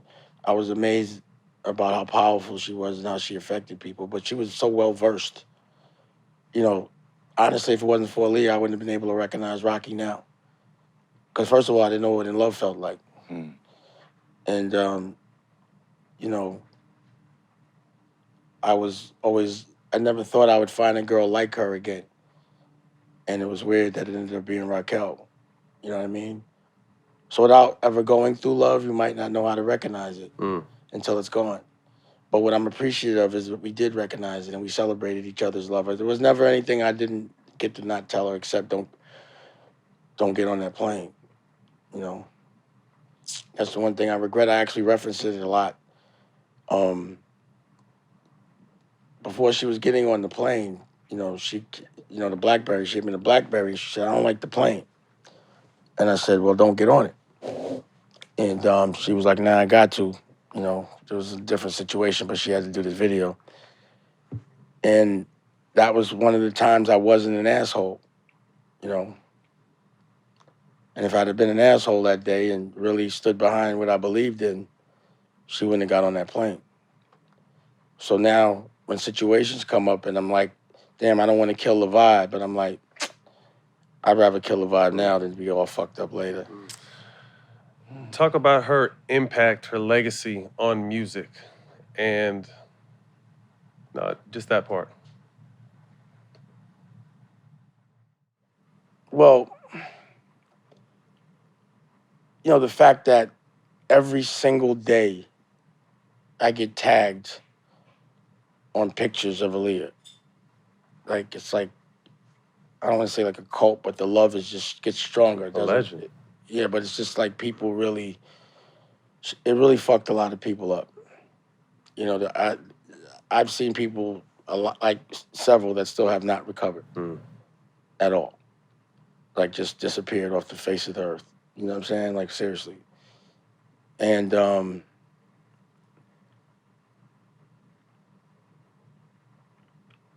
what I do sometimes think about is what would have life been like if she did not transition in that way and what she would have became. And it's the same thing. It's like, I think about that. What would Biggie be today? What would Pac be right now? Just curious to know what the older version of these people and what their legacy and what they really, like they just got started and they were doing so well and so far ahead of the game. You know, the only way I can equate it was just the world didn't deserve her. You know, and she went through a lot. And it was like, I'm just glad that she got to feel this kind of love before something like that happened. But, you know, it's another reason why I don't like dudes a lot. We had Kevin Hart as a guest. He said you kind of helped him in his first opportunity with Paper Soldiers. What was it like, and what did you see in Kev to give him an opportunity? He gonna break me too. Yeah, you know, I directed Kev's first couple of movies. I took him off a stage and put him in the movie the next day. I like that Kev was safe, you know, and I knew that he had that commercial potential. I thought it was funny how he could tease himself. But I heat Kev up all the time, you know. When I see him, it's like a snap fight that I usually win. Always, 100%, you know. So, yeah. To me, it's like, I see a lot of the ingredients in a lot of people, but some of them don't realize their potential. So there's people that I think are funnier than Kev that did not make it, but they didn't have the work ethic. Or maybe they didn't make certain sacrifices or compromises, you know? So I see, and there's so many different people that I could be like, but this is the person that should have did it, but they just was fucking up. For one reason or another. They just was just not didn't have the discipline. It's a discipline like in basketball. How many dudes do you know that are super nice that could have made it if they would have just had the discipline? They just didn't have the discipline. Too many. It's the same thing. So it's actually, I'm actually rather like, if you would rewind and the people that, like, I wouldn't have expected Kanye to be the person that was the most successful of all of us in this moment. That was not what I was expecting. I wouldn't expect so many people that have become certain things. It really bugs me out. Like, 20 years ago, it would have been like, yo, in 20 years, we're going to be suing each other. You know what I'm saying? Right. We're going to be in court. Right. Kanye's going to be owning the Gap and Adidas. Man, I mean, get the fuck out of there. I'm going to be doing all that. You know what I'm saying? Like, Right. but I would have thought it may have been, there's certain other people that I thought would have gotten there as well. So almost everyone that didn't get there that I started with, I'm surprised they're not all there. So I'm actually more shocked that I don't have more of the people that I invested in, in Forbes. You know what I mean? I think if we would have all stayed a unit, everyone would have been on Forbes. It would have been like 20 billionaires, not 2. With the success of Paid in Full, you broke the news not too long ago that you're going to do part 2. What motivated you to bring that back? No, I was always going to make it over. I needed to have my own television network. You know what kind of fight I went through to make Paid in Full, bro? Man, listen, man, it was lawsuits. I'm fighting it. I literally had to fight in the street with Paid in Full. Damn. You know what I mean? Motherfuckers was getting smacked. I got sued. Like, why you shooting motherfuckers acting like they own the block and shit like that? More like people just getting in business that was not theirs. Right. Again, it was a thing convincing people that don't know what they're talking about and having to be prepared to pay for it myself. And you gotta remember when they pay for it, they're in control. Right. But because it's my name, I gotta deal with everything in the street. That's more important, much more important. But even though they think I'm the one with all the money and I made this money, I'm like, yo, I got a little fee off that. Like Paid in Full wasn't my most profitable movie at all. That was my first deal, and after that deal, I knew I had to do it myself. But I also didn't ever want to put myself in a position again where I had to fight to do it the right way. Right. So, it's like I'm not going to try to convince you to do certain things, and I know my work is so good you should be begging to do certain things. So I just wasn't going to bring it out till there was a demand or I could have the control to do it in a way where I don't have to fight. I want it to be a pleasant experience. It should be therapeutic because the truth will be told. I had to do a lot of compromising. I couldn't cast who I wanted to cast. I had to make compromises. You wouldn't, and you know what? You wouldn't know that from seeing the movie. It worked out. Yeah, but it was conditions. So like Wood Harris, I didn't want Wood Harris to play AZ. I wanted Tracy Morgan to play AZ. And they wanted, who they wanted to play, I just forgot his name. But I wanted Cam, so I was like, I'll let y'all use Homie because AZ was a little more heavy set. If Cam could play Homeboy. But my condition was that he had to spend 2 weeks with him. So he had to study him. So, I made them all study certain characters. I was able to coach Makai, and I had Jay Black, because Jay Black was his lieutenant, and that's like my brother. And, he was able to coach him. So he was able, everybody was able to be with those particular characters. And Cam didn't necessarily act like him, but he did it well. But he didn't have the high-pitched voice or the fast talk, but he just had the mannerisms to play that. But Cam went through a lot. He got shot over that role. In Washington. Yeah, that was over that. Yeah. And even he's never told this story, but it was times I didn't really realize what happened. He was like, I was asking him to do another role once. He was like, yo, bro, I got shot over. Because it was a certain scene that he was like, I don't want to do that scene. You know what I'm saying? And he was like, it's going to be too much. So almost, when I found out that, I felt a little responsible, and I never wanted to put anybody in that position again. Because people take this story really serious. So it has to be really done completely correctly. You know, but there was a lot of layers that happened and perspectives that weren't told. It was from one person's perspective. It was from A's perspective. But this perspective is from a different perspectives. So, like I said, the lynch mob, which is like my block, you know, that's Lou Sims, and you know he just came home, and he has a perspective, and Jay Black has a perspective, and Kevin Childs has a perspective, and their truth is the truth. It is what it is, and the other people that were actually there, you know, you're gonna get their perspectives. So, you know, I did a deal with the BBS boys. I did a TV show with them, and now I'm casting the cars first. You know what I Bars mean? killed the shit in the first one, boy. But you know, this is, to me, this is going to be art. So right now, the first level is casting the cars. There's a car in London right now that the BBS boys are about. I don't even want to say what it is. The holy grail of BBS cars. Can you tell us the time frame this next, what part 2 will be in? Or are you saving that? Well, it'll be, I'll probably pick it up right after it happens, because a lot went on then. And like I said, I was there. So, you know, he was hitting us with work too. I took a L on that one. Everyone did, but particularly. So you gonna pick up right where you left off, you said? Where you left off? Sort of. Okay. Sort of. All right, in that time frame. Yeah. And I hope people don't expect me to have the same actors. These guys are older now, so it's not going to be the same. Right, I wasn't in the first one. Yeah. Talk that shit. Yeah, I'm in this one. If you could play anyone in Paid in Full, who would it be? That's a good question. If I could play anyone and pay it for, I would be Calvin. Right now? Yes. Okay. I know who that is. I'll tell you offline.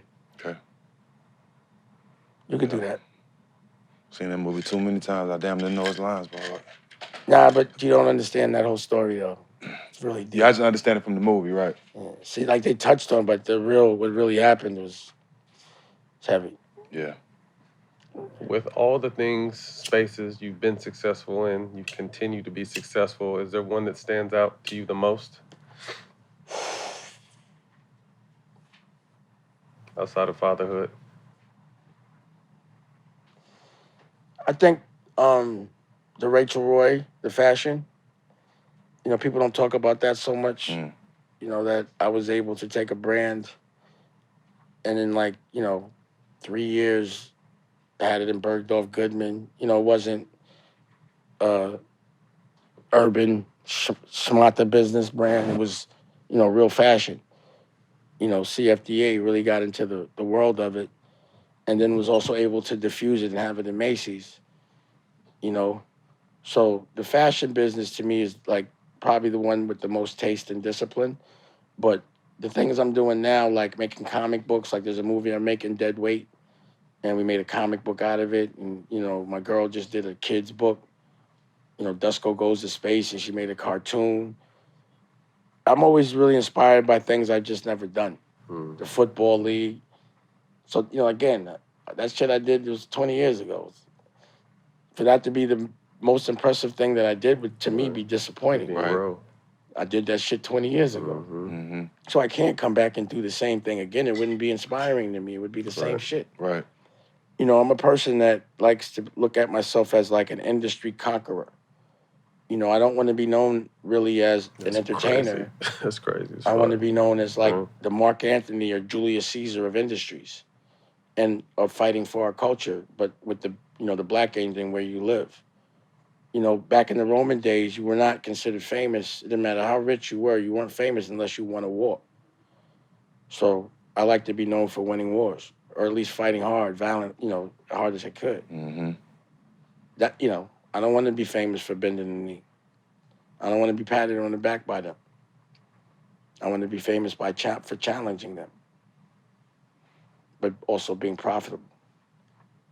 I want to be famous for showcasing what a healthy family life looks like. So much so that everyone wants to have a healthy family life. I want to change education. I want to change therapy. I want to change the way we look at rehabilitation from trauma, which is a prison. But again, I want to change the way we heal. You know what I mean? I want us to be landlords. I want to change the economic temperature for everybody. I want the circle of success. Everybody rich. I want everybody rich. That's all I want. If you had a billboard with a message for the world, for everyone to see, what would your message on your billboard be?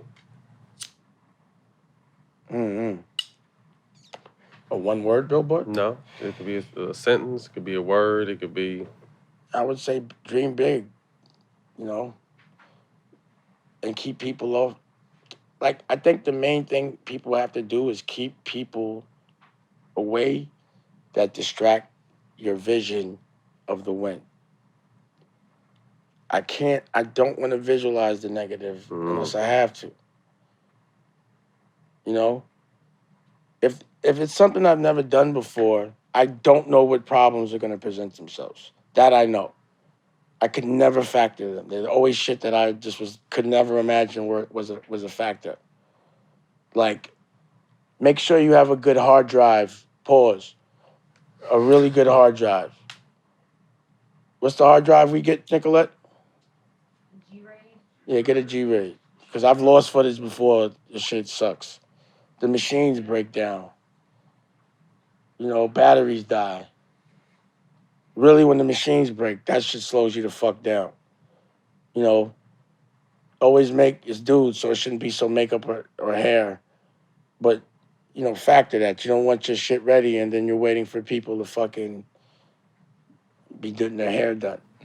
Because time is of essence. You're probably not in the union, but still, you know, 12 hours is 12 hours. It's a long time. And you don't want to spend, and you have to block. Don't get there the day of. You know, these are, he's got into these are all problems that I've had on movie sets.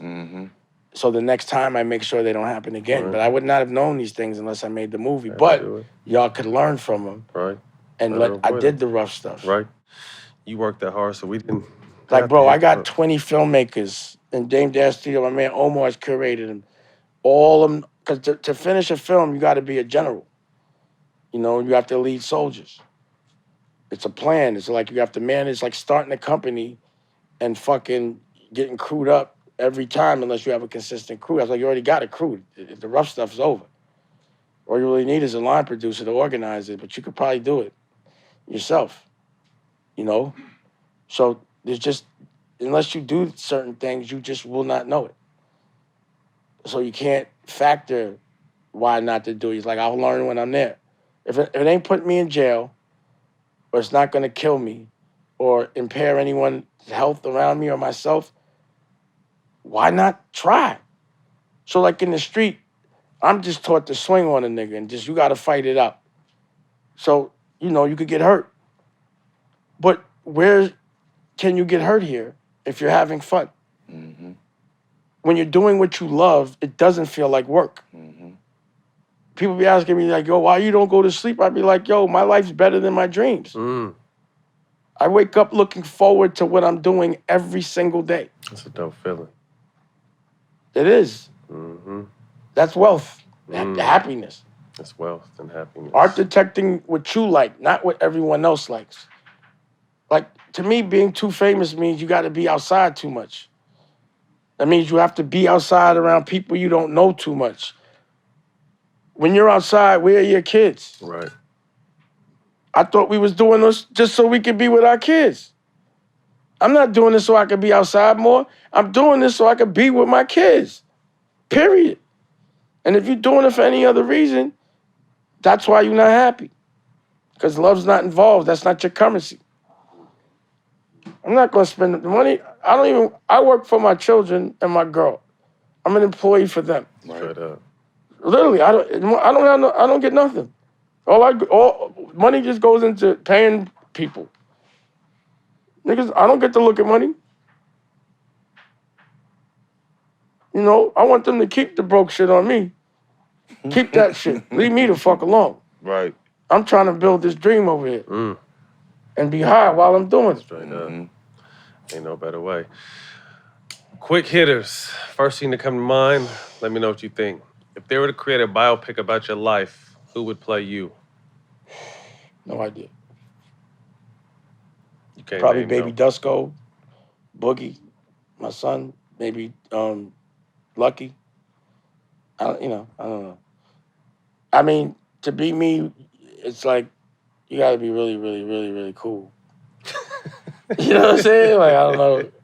It's like when they were doing the Dame Dash challenge. The Dame Dash challenge. That nigga's crazy. Like people were, but no one could really get it. It's a rhythm. Yeah. I didn't realize it was so difficult. When people with no rhythm doing it, it's gonna look different. Now, people with rhythm try, but they can't. It's just It's it's the jump back people can't really get. Yeah. When's the last time you did it? I'll probably do it tonight. I'm rehearsing. I'm in a band. I'm in a rock band, the Black Guns. I got the best guitar. With the verses, I be looking for a rock band to verses. I want to verse a rock band. I would verse somebody. I'd do a verses with my band. Where can we find your guys' music at? Spotify right now. But you'll be able to get it on the NFT too in a minute. But yeah, Spotify right now. Black Guns Therapy. But I stopped rehearsals because so the music division is Blue Rock, right? So Nicolette's an artist. She's the best. She's right there. First of all, she would take anybody's girl in here, right there. Mm-hmm. She is an assassin. And she has a movie coming out, but she plays it. She has I have a country music record coming out, me and her, on Valentine's Day. I got rock and roll records. You singing or rapping? Sing. I don't rap. I sing. Yeah. You want to get a nice laugh? Put it on. You want to play it? Play it right now. You say a nice laugh. Play it right now. Play it right now. But we gonna be Somebody pull it up. Someone pull it up. I got videos and all that. You can see all that. As a matter of fact, it plays on Fox Soul, the documentary. Our last show was at the Peppermint Lounge. But in New York, Lower East Side, the Canary Club in Newark. Oh yeah, big shout out to Do It All too. He running for city council. Shout out to the commission too. I'm part of something called the commission. So it's Eddie Milton, Senator Eddie Milton of Gary, Indiana. We're about to renaissance that. Congressman Andre Carson, the OSG, but Dennis McKeezy mainly. He curated all these principles for that. My man Taj for therapy, a therapist, and Melanie. Dr. Pennell, you see her on CNN every single day. Black woman doctor that she could play Dame Dash. She's the illest. She got that swag. I would never argue with her. And Bishop Purnell, and Do It All, And we're part of something called the commission, and we get together, we deal with things, and laws get passed. Like they don't teach us how to be politicians in school or how to lobby for a law. Like think about it. Every law that was passed mostly was passed 100 years ago, 90 years ago, whatever it was, by people that had slaves. So anyone that had a slave should not be able to pass a law. Right. So all laws are defunct right now. They all need to be done over. Yep. But we complain and shit, but the only way to make something legal is to make it a law. So literally, I could be talking to Eddie Milton, he listens, he go drafts that shit up, and I've seen him go pass laws, just based on our conversations. And that's the circle you want to be around. People like that. The OSG on Tuesdays, or when's OSG? Thursdays. Today's Thursday. So today at 7:30, a principal will have a TV show on. Because these are the people that need to be celebrated, and we got to stick together and showcase that. They never showcase when we're helping each other. Right. They don't show. Now, this OSG thing, again, 120, like Principal, I got a book coming out. He was just on Ellen, all type of shit, right? The principals, I do principal summits. I do a class every Tuesday and teach the principals about how to be entrepreneurs so they can show the kids. They done built Dame Dash Studios and West Side High and all these different, in the Bronx, and all these different schools. They don't write about that shit at all in the newspaper. They know about it. They on my gram. But they never talk about that shit. I could walk into a glass wall, they put that shit all over. I have a fight with somebody in my culture, they put that all, I go to court, I don't pay a bill. But whenever we're doing something that's really, really good, and they know about it, like I've had my publicists push the stories and no one take it.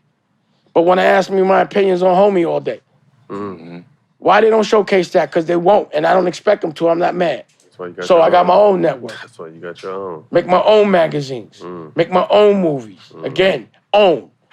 We gotta own. We gotta be the landlords. We can't be mad at them about their rules in their house. Right. We gotta build our own house. Period. There's no other way.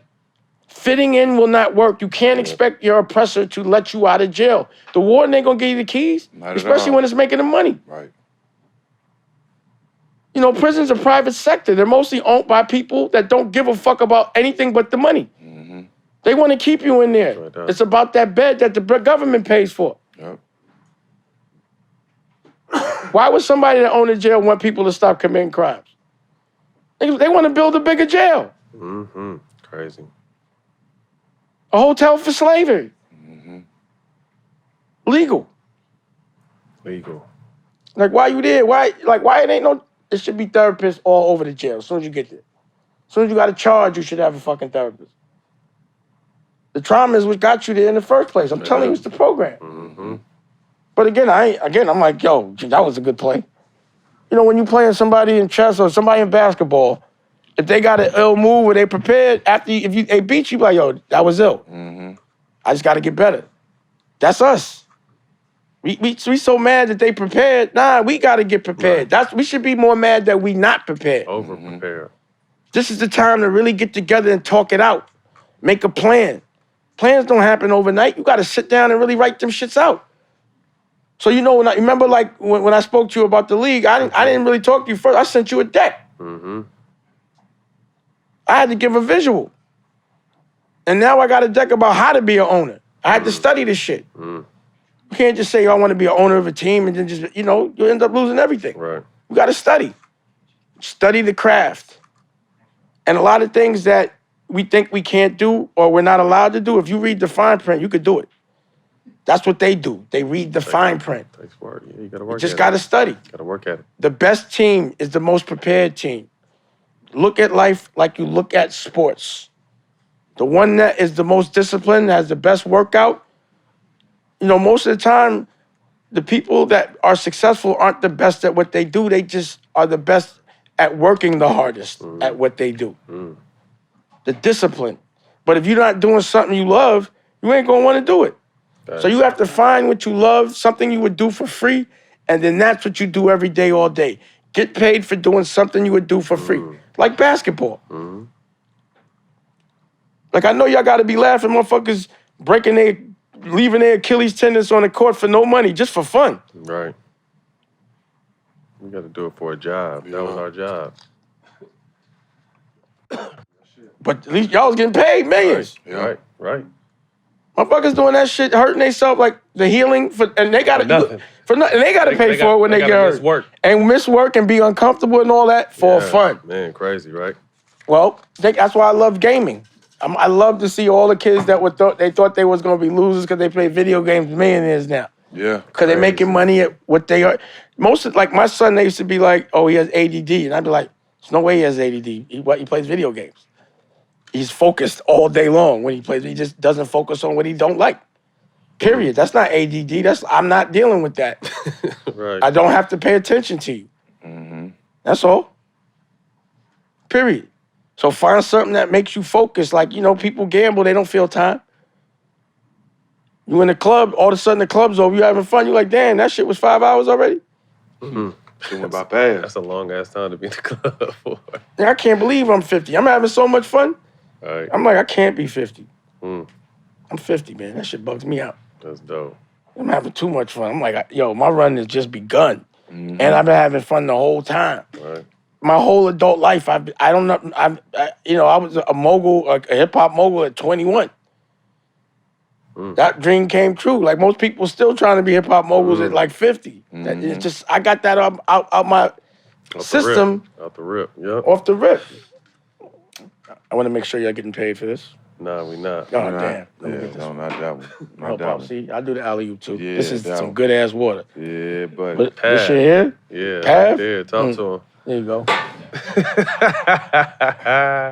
give me your top 5 lyricists of all time. Ooh. Can't do it.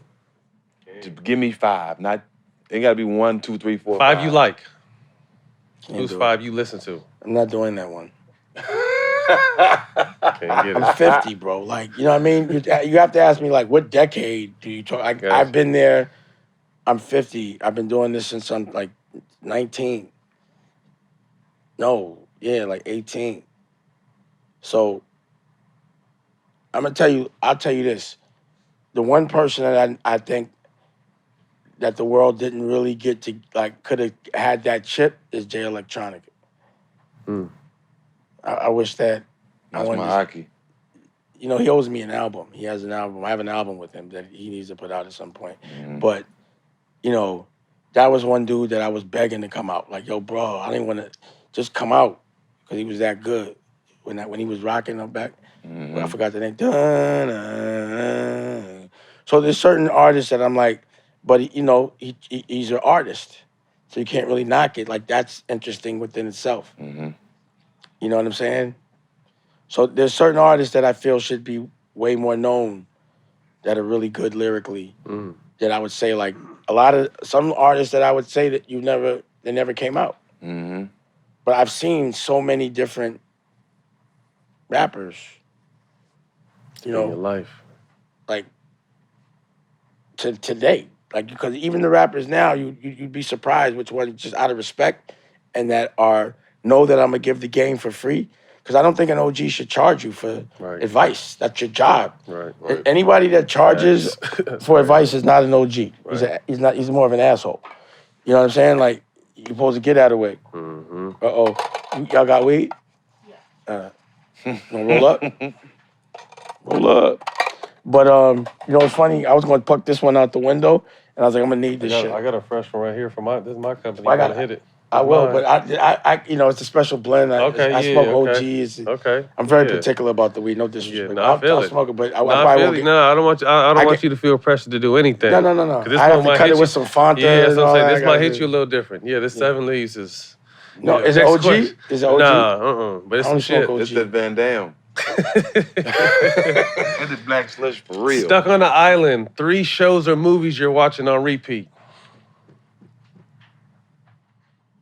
Oh, I'm always on. It depends on who I'm with. No, The you last by time I was, yourself? when I'm by myself, By yourself. why would I go to the island by Man, myself? just answer the question, Stuck Dash. on the- God damn, I'm not bro. Lenny Kravitz. I'm Answer not. the question, Stuck on bro. the Come on island. now. You stuck on the island. That shit. You got 3 movies or shows you can watch. I love this Why, nigga, man. why would I go myself? By myself? Stuck. Stranded. Probably like Scarface and Godfather.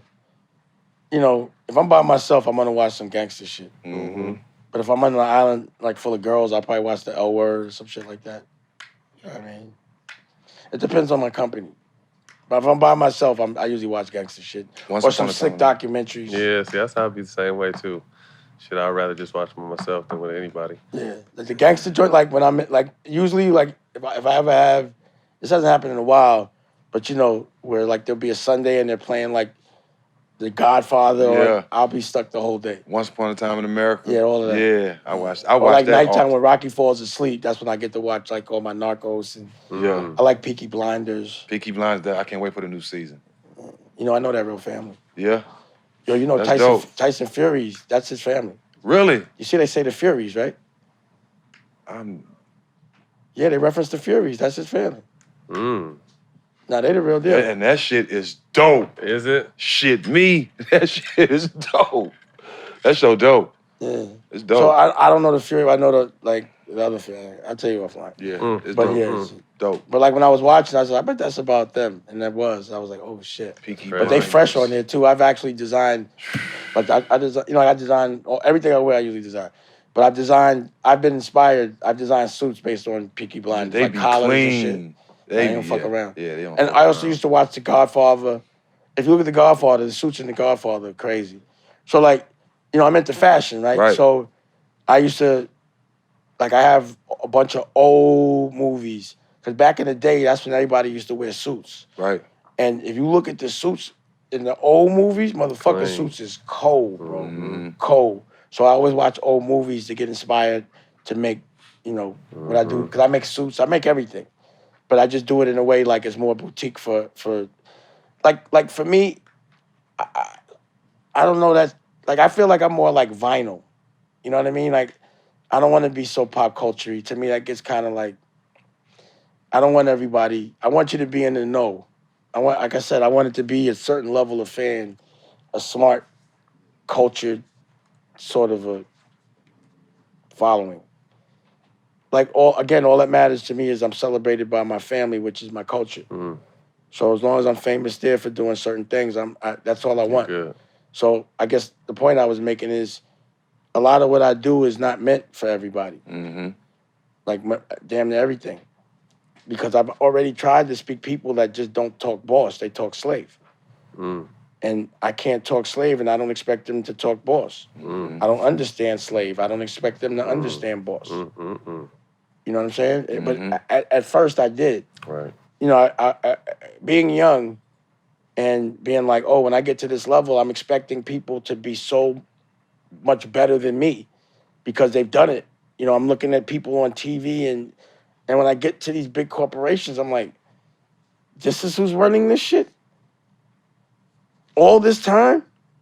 Very disappointing. So I learned really early,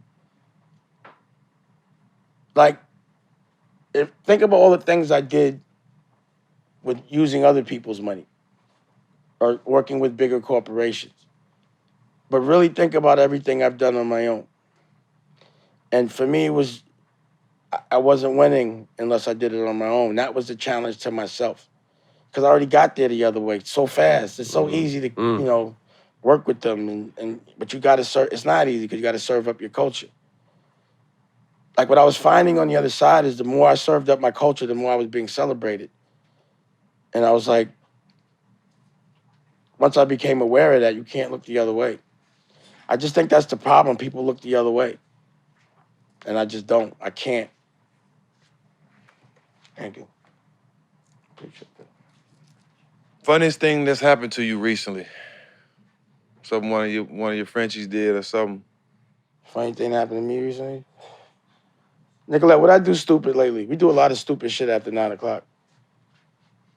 Walking into the glass. Oh, yeah. At your spot, you walked into the glass? That was the funniest shit to you. She found that funny. Yeah, I walked in. That was what I was saying. I was with so this is what happened, right? So they had given me an iced coffee, and we was going to do an interview with an artist that I work with, Hassan, and it was with the dude that made Entourage. So I was doing him a favor, but I didn't realize they were live, so I was late because I was doing something else. So when we got there, I didn't want to leave the coffee in there because, you know, I don't want to pick up warm coffee, or, you know, whatever. So I took it to throw it away. So I'm walking with the dog, and I'm walking, and they got all the cameras on me. They on camera. You could Google it because it was like on TMZ. So, and I walked right into the fucking wall. Boom.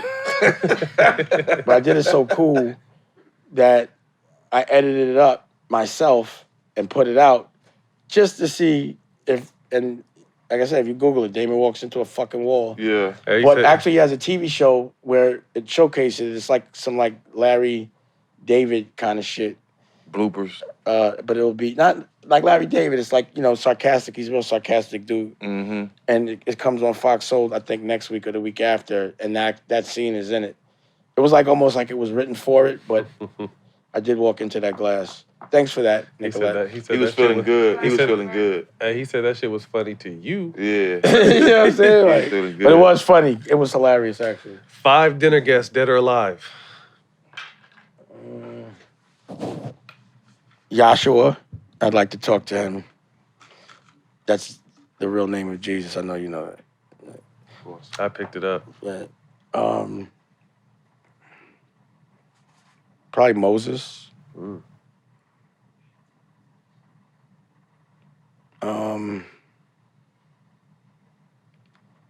I would really like to have a conversation with Bob Marley and Jimi Hendrix. I never had conversations with them, and I never got to see them perform live, so I'd be real intrigued by that. What's the dude's name? Was it Hannibal? That was riding the elephants, that was warring with everybody? Mm-hmm. I would definitely love to kick it with Hannibal. Malcolm X, Martin Luther King. It's a hell of a table.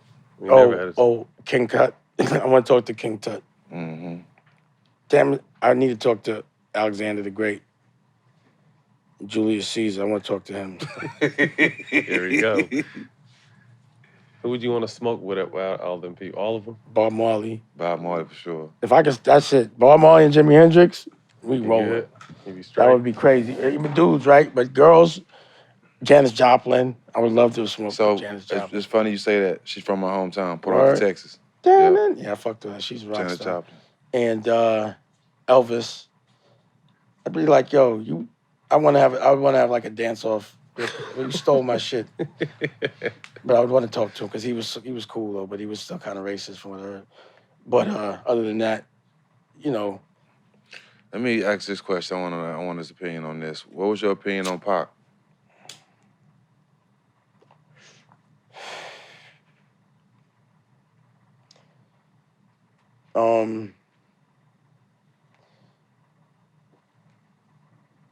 I was like in the middle of what was going on with Pac. Again, it was a sad thing, but it wasn't a surprising thing, you know? So, again, you know, we was looking at it like, damn, he's powerful, but he was causing a lot of problems, you know, with the East-West shit. And it was just like, it was the way they wanted it to happen. And that's what had me tight. Right. You know, it was like they wanted him to crash. They wanted that crash. That was like a big advertisement for what happens if you have a voice. And I didn't think he deserved that narrative for them. You know, but it's almost like for me, he almost knew what was going to happen, and to me, that's why he was making so many records, so his voice would still be here when he was not.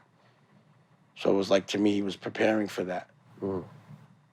And I was just wondering, like, you know, it's just for me, sustainability is important. Right. And maybe that comes from, you know, hustling. Like, how do I never go to jail?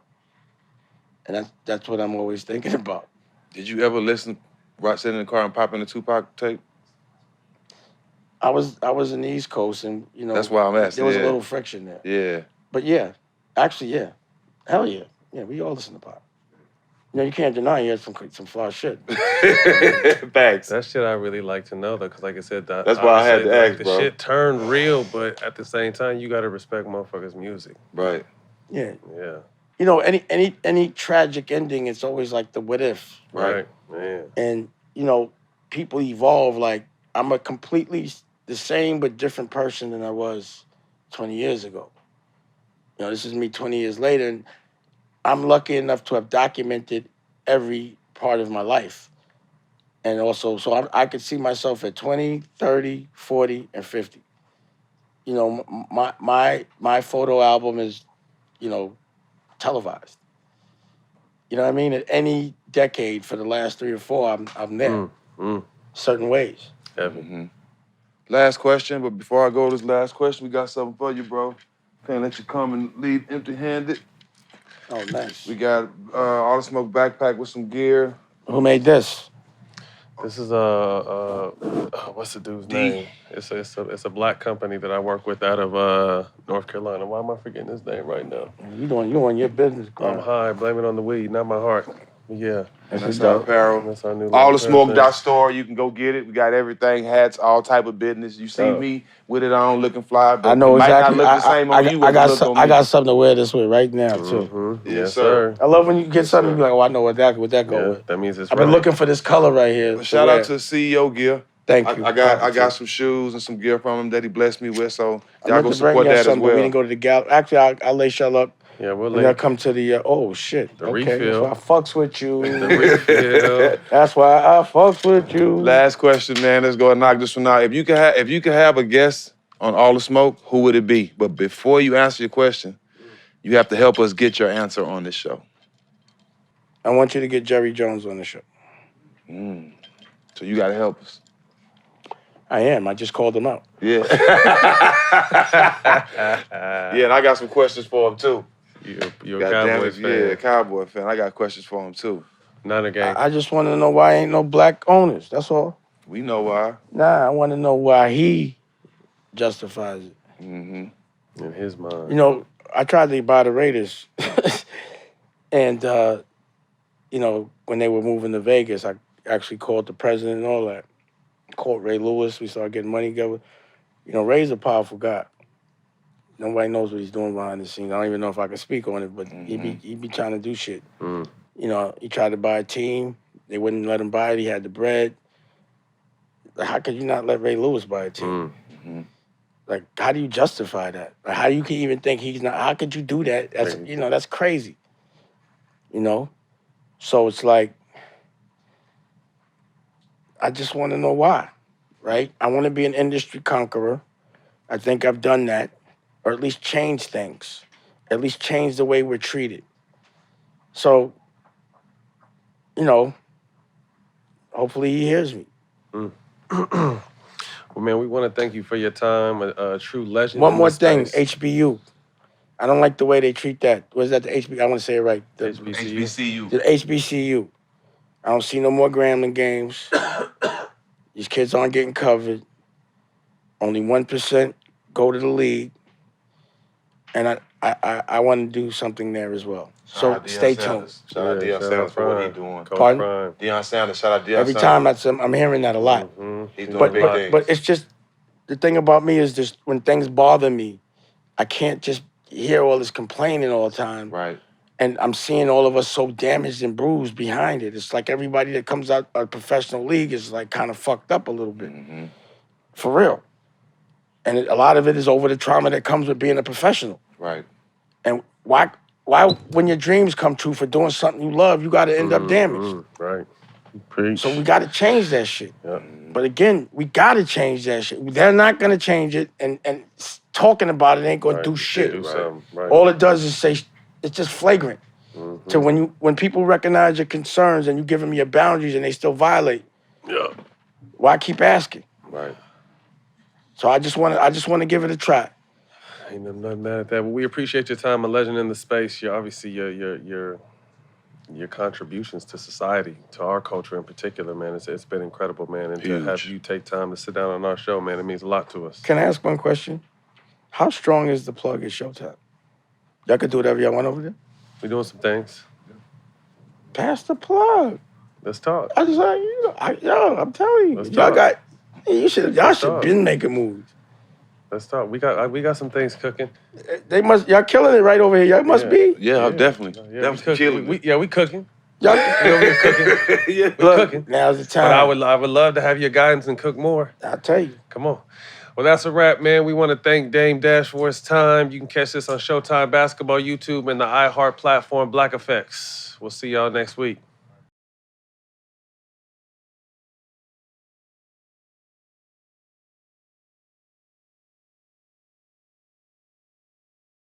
Paramount Mountain.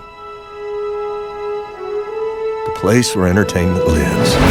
Home to bumblebees, hounds, and birdies. Giant hippos and flying jackasses. Let her rip, Tater Chip! Yep, this mountain's full of surprises. In fact, I'm not even Tim McGraw.